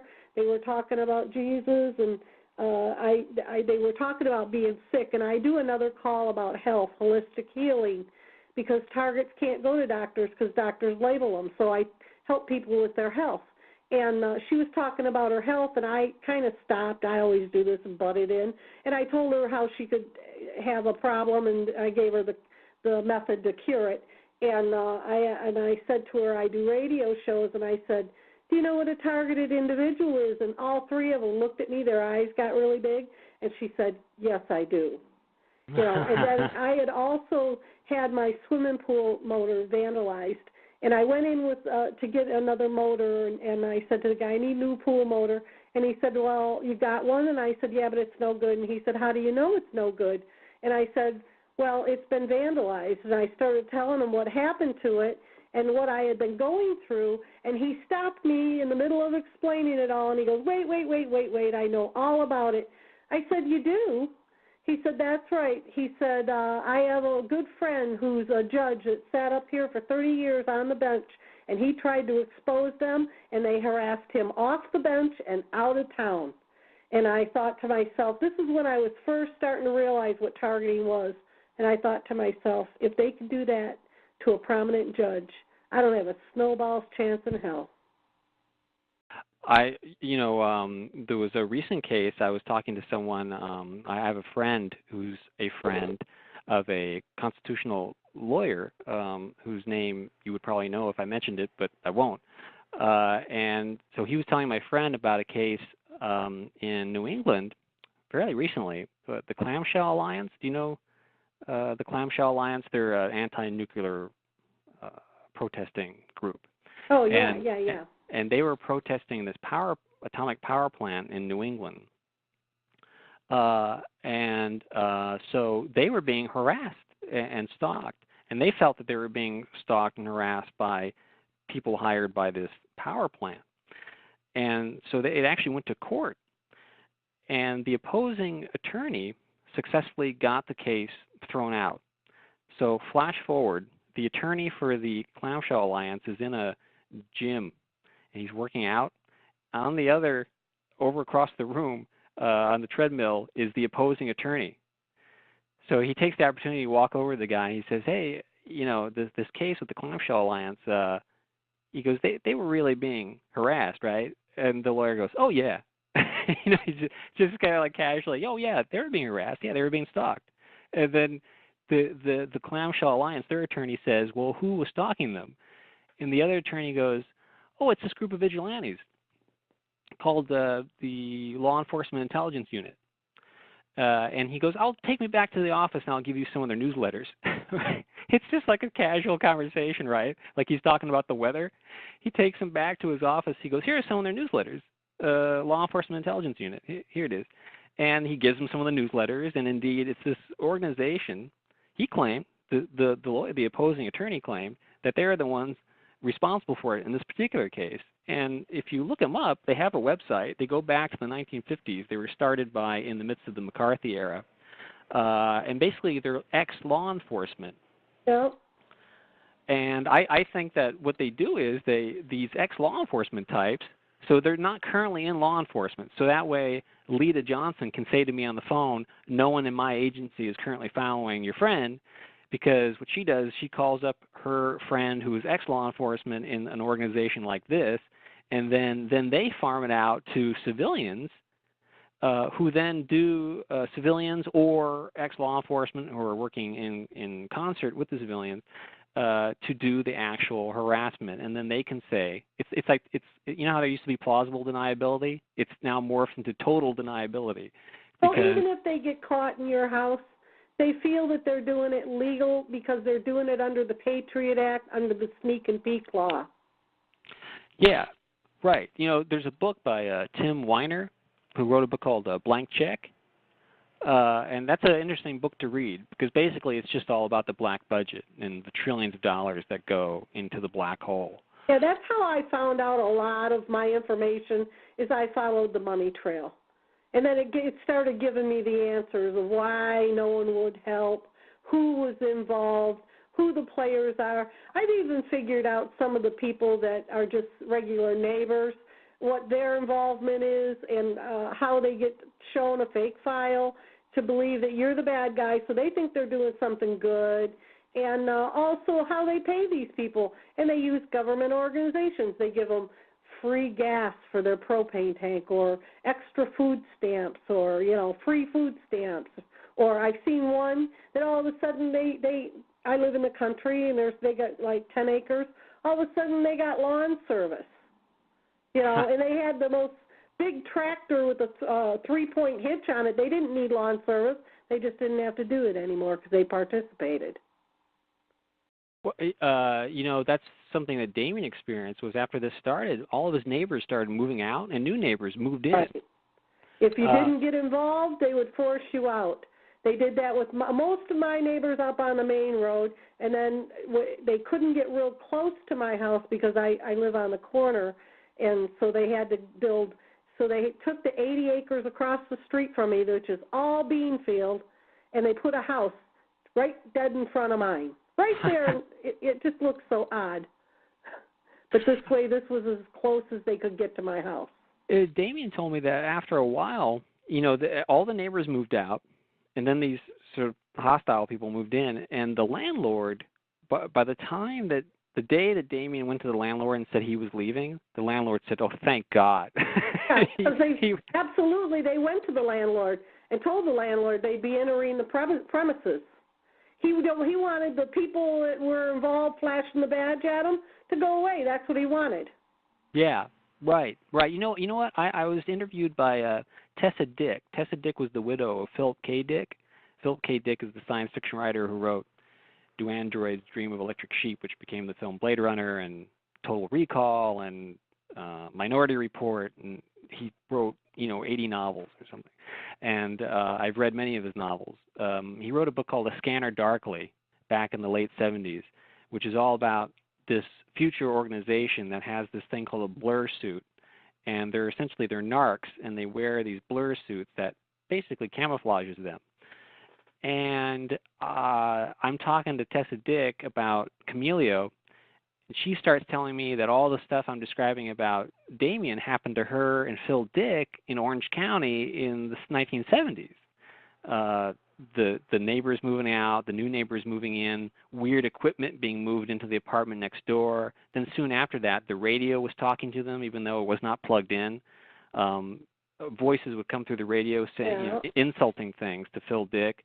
And Phil Dick wrote a novel called Valis, V-A-L-I-S, that's really fascinating. It was published in 1981, I believe, and he died in 82. Valis is really an incredible book. It would be illuminating to read it, because when you read it with this in mind, it sort of explains some of the mysteries that he claimed was happening to him. Well, they've had this technology for a long time. The lady that you just spoke with, she's been targeted for over 50 years. Right. So, yeah, now, they've had this technology for quite some time. Now the thing about the invisibility technology, when people talk to me, when people contact me after having read Camelio, there are people who say that they've experienced the kind of gang stalking stuff going way back. But the invisibility stuff, there aren't a lot of people who report that. I've only if you're targeted by the military. Not all targets are targeted by the military. Sometimes they're just targeted as revenge for somebody that's in it and just put the gang stalking on them. Some people don't get microwave. They just get gang stalked and harassed, It depends on what program you are in. And I made a unique connection the other day when I was looking at an article about the street lights are soon to be wired that they will surveil the whole population, so that when you walk under it, you will have it when you have the RFID chip. I guess it will report to the street light, and the street light will report to the supercomputer, and they'll know everything about you, who you are, where you came from, all about your health, everything. And I was thinking something that targets would say, that when some targets would say it, when they walk under a street light, it'll go on and off. And I thought to myself, yes, we have been the guinea pigs for this technology, and they'll probably have that chip in it that's reporting to that light, and they're testing that system. That's interesting. I saw an interview with Alan Moore, the writer. Alan Moore, he wrote the graphic novel Watchmen and V for Vendetta, which were made into films. And I saw an interview with him. I was teaching his graphic novel V for Vendetta as part of my one of my classes. And the V for Vendetta, he wrote it in the early 80s, and it's about a dystopian future London where everyone is being monitored and surveilled. And Alan Moore, this interview probably occurred, like maybe 2008 or something. And Alan Moore said, I think that the authorities were reading V for Vendetta because there's an element in that story where there's surveillance in the street lamps in the story, which he wrote in like 1980, 81. And Alan Moore said, I think the authorities read my graphic novel and thought, that's a good idea.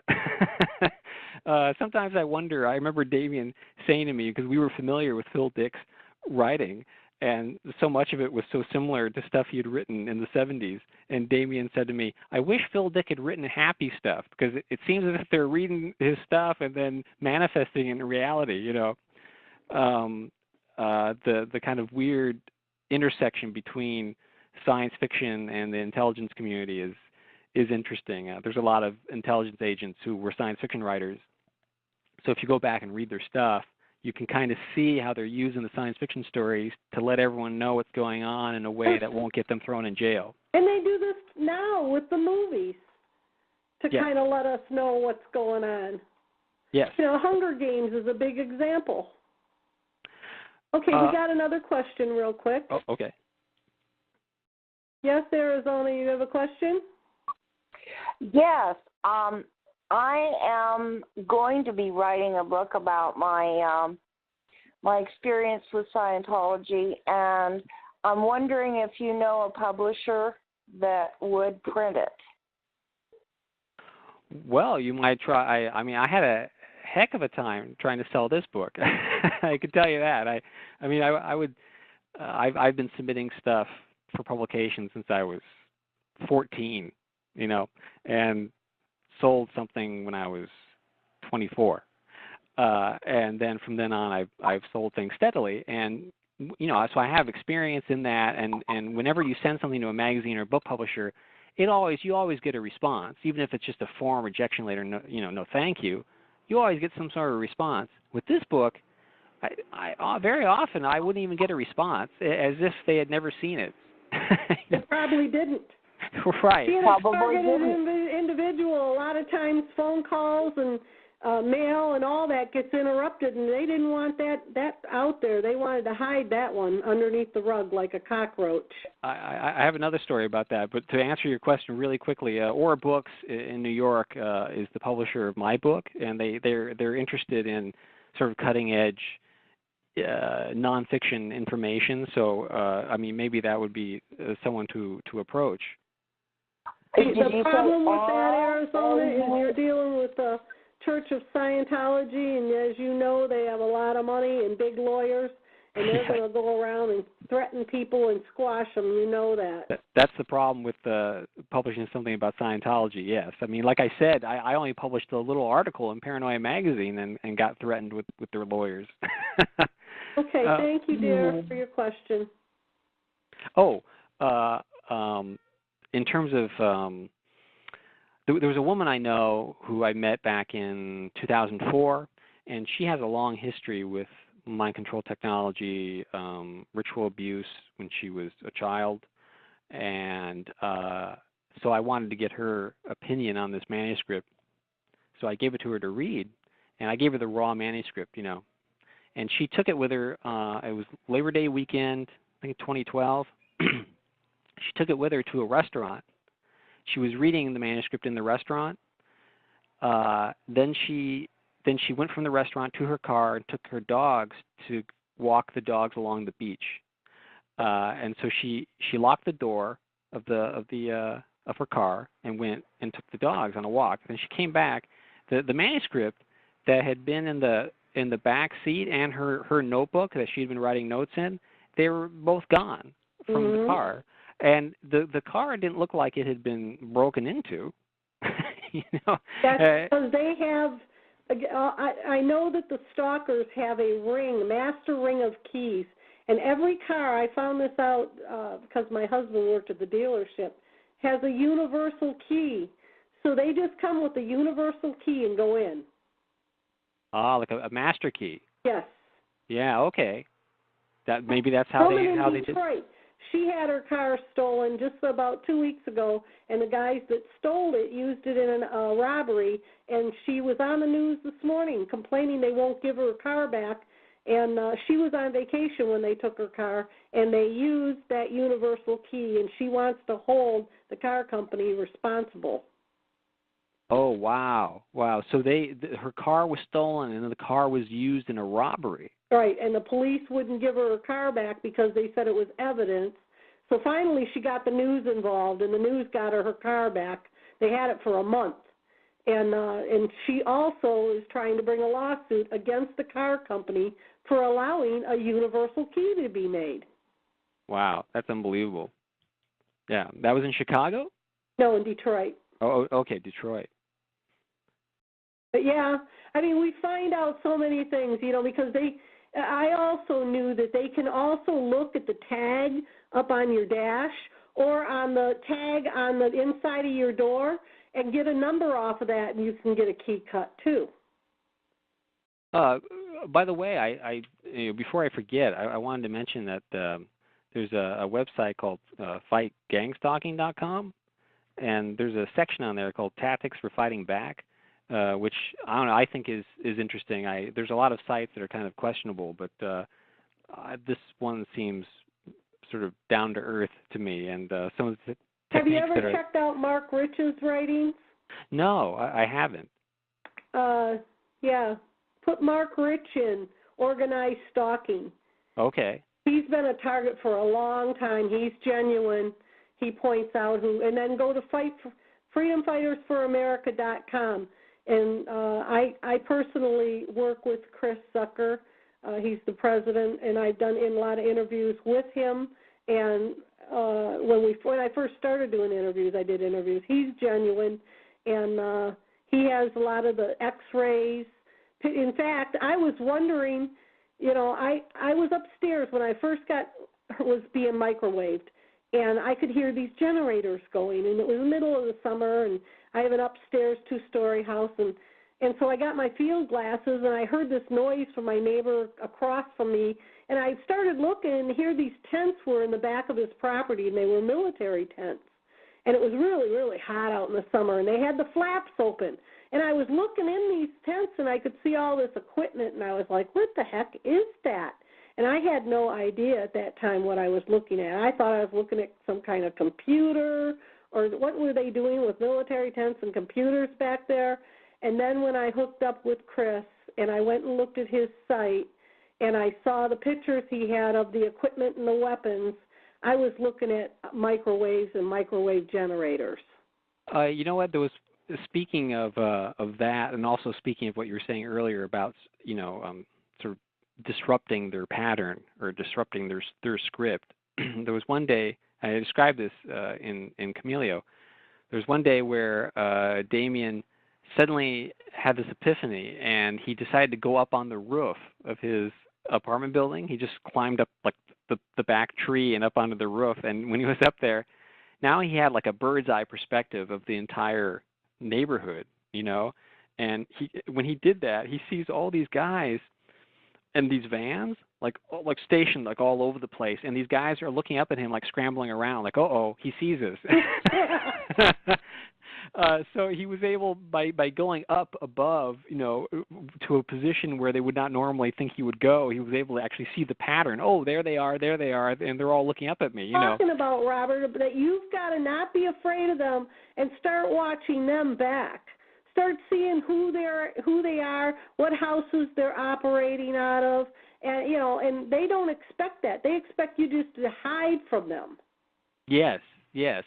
There was one moment that Damien describes about he trapped this one woman who was following him in a parking lot, and he got out and he actually started pounding on the front of her hood, like, who do you work for? Who do you work for? He after he was describing it to me later on, he was like, it was like a scene from a movie. I mean, what who do you work for?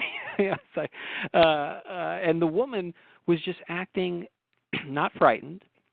Probably smiling at him, goofy.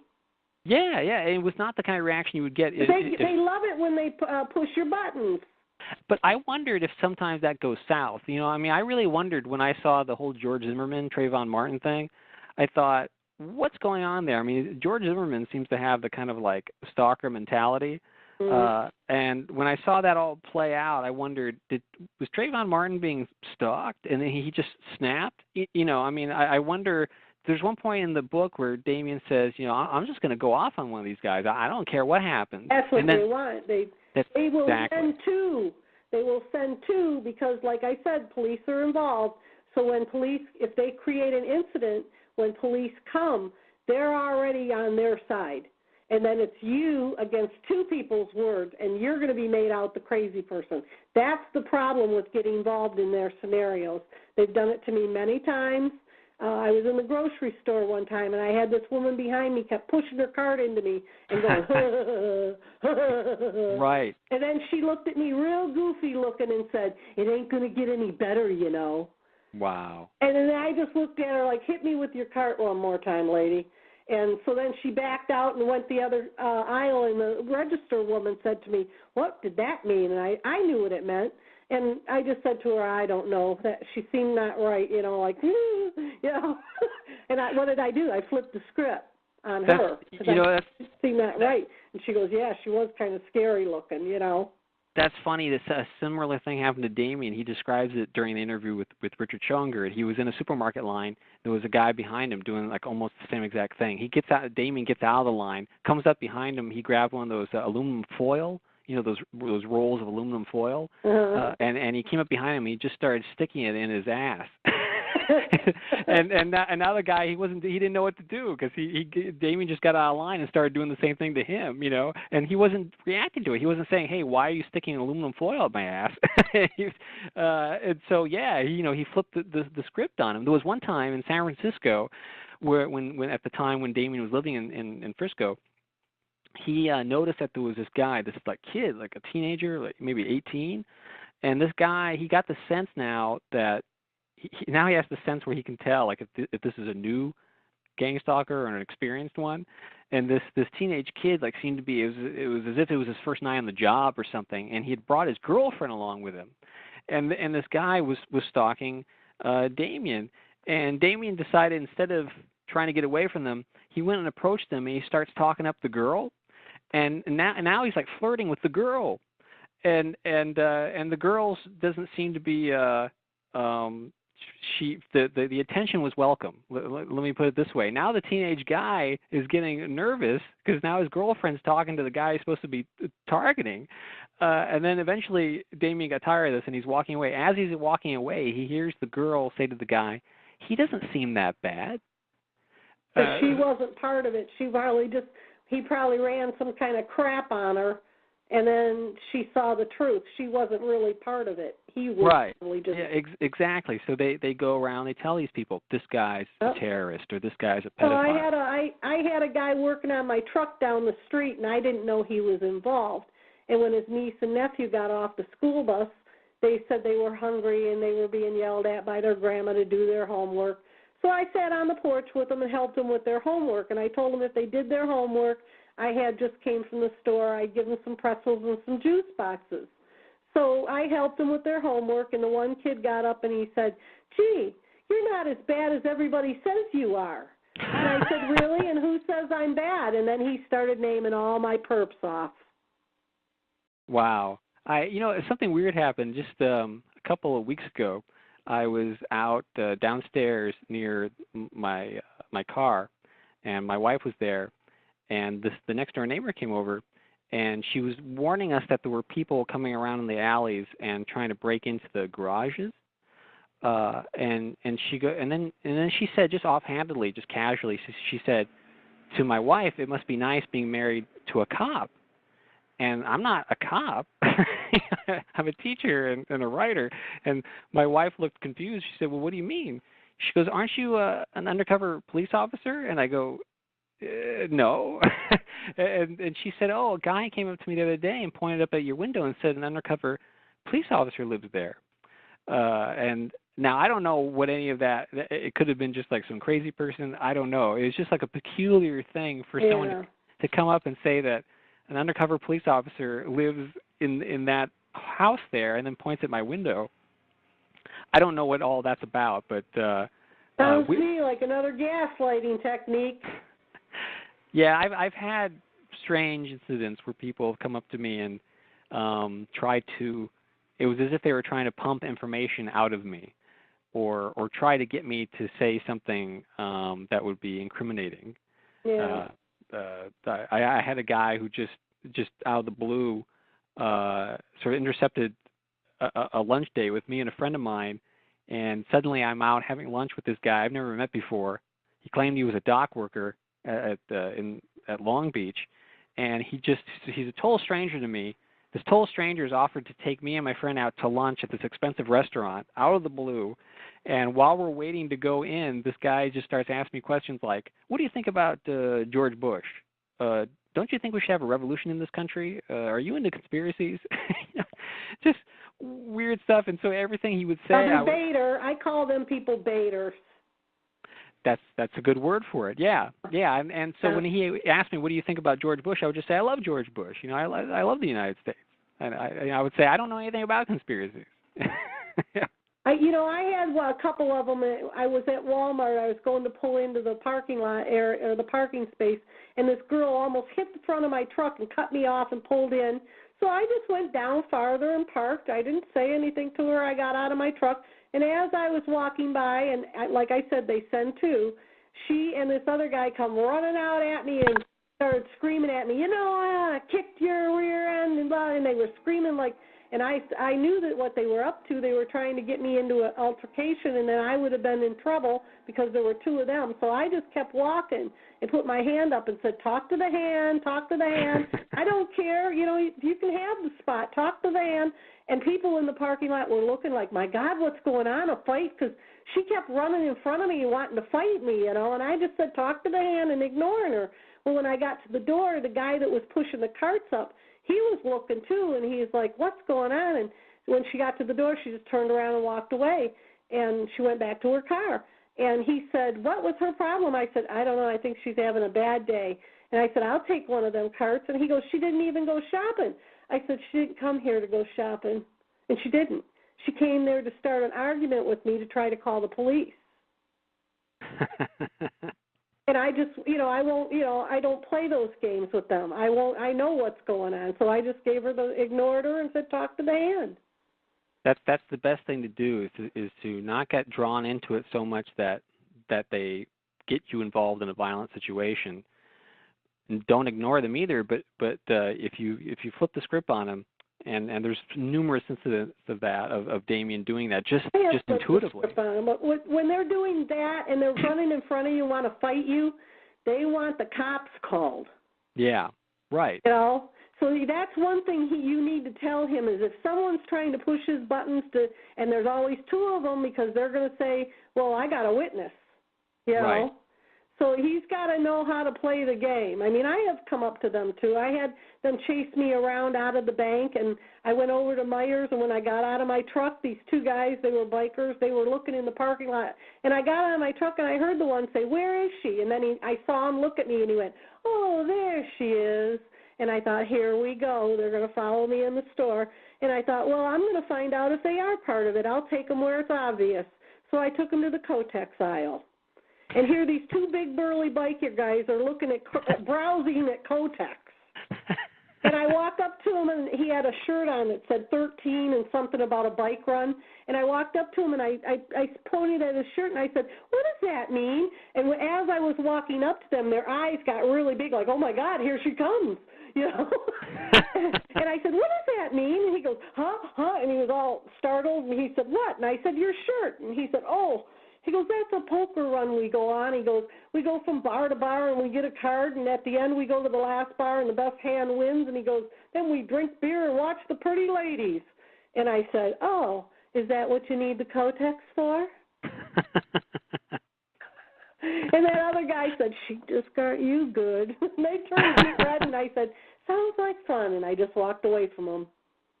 One wonders about the psychology of these people. I mean, who would want that job? You know what I mean? Who on earth would want the job of going around surveilling people, harassing them? Well, some people believe the lies that are told. Some of them are, I call it a get-out-of-jail-free card. And I found that out by talking to somebody who went to jail. I had asked this person just off the cuff, anything about organized gang stalking? Oh, yeah, he says to me, oh, yeah, that's the get-out-of-jail-free card. I said, really? Tell me about this. He says, well, a lot of the people that are in jail, if they know somebody that they want them to target, they get out of jail for participating. And I thought about it, and when I first got the first guy that was coming in my yard, and I chased them out of my yard, and I got their license number and everything, I thought, aha, I got them. I'm going to call the police. I got evidence. I got their license number. And the police were screaming at me to leave them alone when he was in my yard at 2 in the morning. I wasn't in his yard. And I went to somebody else again and had this guy checked out, found out that he had been in prison for larceny. He was a father-son team, and he just recently got out of jail. And then I found out from somebody else that he does dirty work for the cops. I addressed that briefly in a footnote in Camellia, where I quote from Eleanor White's site, which you can't find this anymore, but there was one point where she actually asked gang stalkers to write in, and some of the stuff didn't seem legitimate to me, but there was one particular post that sort of stood out like signal to noise, so I actually reprinted it as a footnote at one point in the book, because the guy paints a picture of he had been arrested in San Francisco for doing like illegal arms smuggling, something like that, and so they gave him a deal, and they said you can do this or you can go to jail, so he chose to do this. And the way he describes it is, he actually says at one point, I'm more imprisoned than the people that I'm following. Like, they don't let me out of their sight for more than a few minutes at a time, and mainly just to go get food and come back again. It sounds like a horrible existence. We have talked about this before. Other targets have talked about that some of these people are targeted too and being forced to do it. Some of them aren't. Some of them, I've heard another target say that he knew why he got targeted, because he hung around with a bunch of thugs, and they said, we're going to let you join our group. And then when he said that he talked to his supervisor and was going to bring him into the group, he said, well, what kind of group is this? And then he started bragging, oh, man, we get to break in people's houses and shop in their house and move stuff around and wreck their crap and, and try to drive them crazy, and law enforcement's ordered to look the other way. You don't ever get in no trouble. And the guy said, well, I don't want to join that. It sounds horrible. And so because he didn't want to be part of them, they targeted him. Wow. Wow, that's pretty, He came on one of my calls after I ended the show and told me his story. So yes, there are people that they hang around with the wrong people. That's what I'm saying. That if you hang around with someone and you cross them, they can put you in this. Near the end of the book, I talk about the irony of some of these people, no doubt, think that they're fighting for America and apple pie and fighting against terrorism, and the ironic thing is that they are the terrorists. Yeah, they're traitors to our country. And what they're doing is they're helping them use this technology. I think we are the guinea pigs. I think that they're learning how to control and harm people, and that when they do the what they call the great culling and kill 2/3 of the planet, they are going to use this technology on who survives to control them. I was working on an article recently about sort of just updating certain things since I wrote the book, and I make the point in there that that a lot of these people, as they say, that they probably think that they're fighting for, America, or they've been told that this person is a potential terrorist or whatever, or a pedophile or whatever, and they believe it, but meanwhile, since ironically they're actually doing terrorist tactics, and microwaving someone is killing them slowly. It's murder. Yeah, absolutely. And if there's a strain in American fiction of vigilantes, going all the way back to Zorro, and then all the way up to Death Wish and Clint Eastwood and shows like Dexter, vigilantes who go out and target people who are guilty. And that's an idea that fascinates people. It shows up in fiction over and over and over again. And if there wasn't an organization that was an extra legal organization that was targeting, say, child molesters or something like that, most people would probably say, oh, okay, that's fine. That's fine with me. I don't care if it violates the Constitution, whatever. The ironic thing is the people who are the gang stalkers are the child molesters, the terrorists, the criminals. The people who are the vigilantes are actually just utter criminals. Okay, we have another question. Yes, Ohio, you have a question? Yes, I do. I want to bring up one more thing that we passed over it, but years back, the perpetrators were at one point in time trying to make the TIs believe that they were psychic, and they were going overboard and doing this. They were even doing this in California at I don't remember what university, but they were doing it in class, in one of the classes that they taught. So when you talked about, like Arizona talked about situations that had happened with her, most definitely they do have the technology to make this happen. But number two, if you want to point out to Damien or others that you hear of, they do have equipment that can duplicate what spiritual things might be happening today because of the rise in spiritual events. Now, I can give you one little example that they did with me. I had a very narrow chain with a little picture of a panda, very tiny little panda bear at the end of it. And I had been reading some material about the power of the spirit and the will and so on and so forth. And they decided to make me think I was psychic. So what I did was I hung up the chain and to see if I could make it work right, to go right or left. And they, of course, made the panda bear turn completely on the chain. Well, I am partially psychic. I do have some capabilities. So when I saw them do this, I knew that the people, they must have been training somebody new, because they had no idea that I would laugh at them when they did this, which is true. So number one, they can, and on one hand, they can make the people believe that they are psychic. On the other hand, they can also be training somebody and they fail to say, hey, you can't do that with this person because they know better. So there's sort of a mixture going on, and I'm speaking only from the group that works with me. I don't know what's happening all over, but I do know that back in the 90s, they were trying to convince targets that they were psychic, and then they made certain things happen that normally wouldn't. Mm-hmm. Okay. That's all. Thank you, Ohio. I'm sure they can, especially with having the voice-to-skull technology. You know, and Jesse Ventura has demonstrated that technology, too. Oh, well, it goes back to Patrick Flanagan's neurophone, which was able to bypass the ear canal and plant voices directly into people's heads, and that goes back, at least to the 70s. Mm-hmm. Okay, well, we have gone over our 2 hours, Robert, and I thank you for staying the extra time. You're such a delight to talk to. Well, thank you. I'm honored that you invited me on. Well, I can't wait to set up to have you come back with your friend, and we can continue this discussion, because you never can cover it all, ever. I mean, no. Go on and on for hours about this. Absolutely. And, and thank you so much for believing in all targeted individuals that, telling someone that they're crazy is so humiliating and dismissive.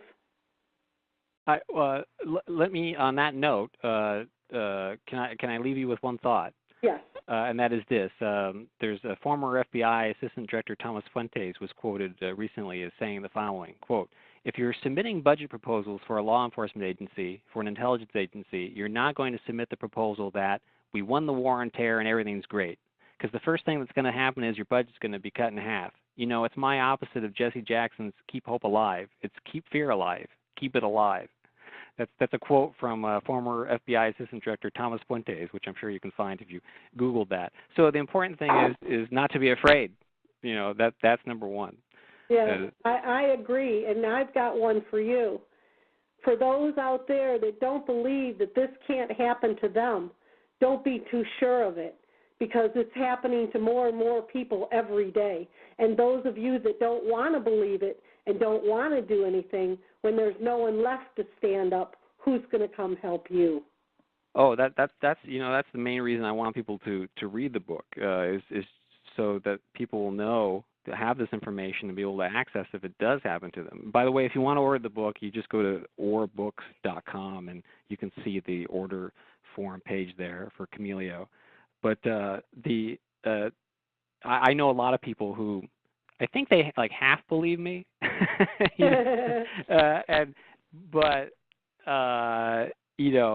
they absolutely don't think that this kind of thing would ever happen to them, because after all, I'm not doing anything wrong. I'm sure since you wrote the book and have done a few radio interviews about it, you've been contacted by people coming out of the woodwork saying, I think this is happening to me. Oh, yes. It's too much for me to even keep up with. Yep. I when I first started helping targets. I was doing several calls. I had to back off on it because it was just overwhelming. And I had to change my phone number and quit giving it out because I was getting no sleep from taking all these calls. So I can relate. Yes, it can be overwhelming, yes. Okay, well, Robert, thank you so much. God bless you and your work. I will be getting in touch with you. I will switch phone numbers, and we will talk on the phone and try to set something else up. Okay, great. Thank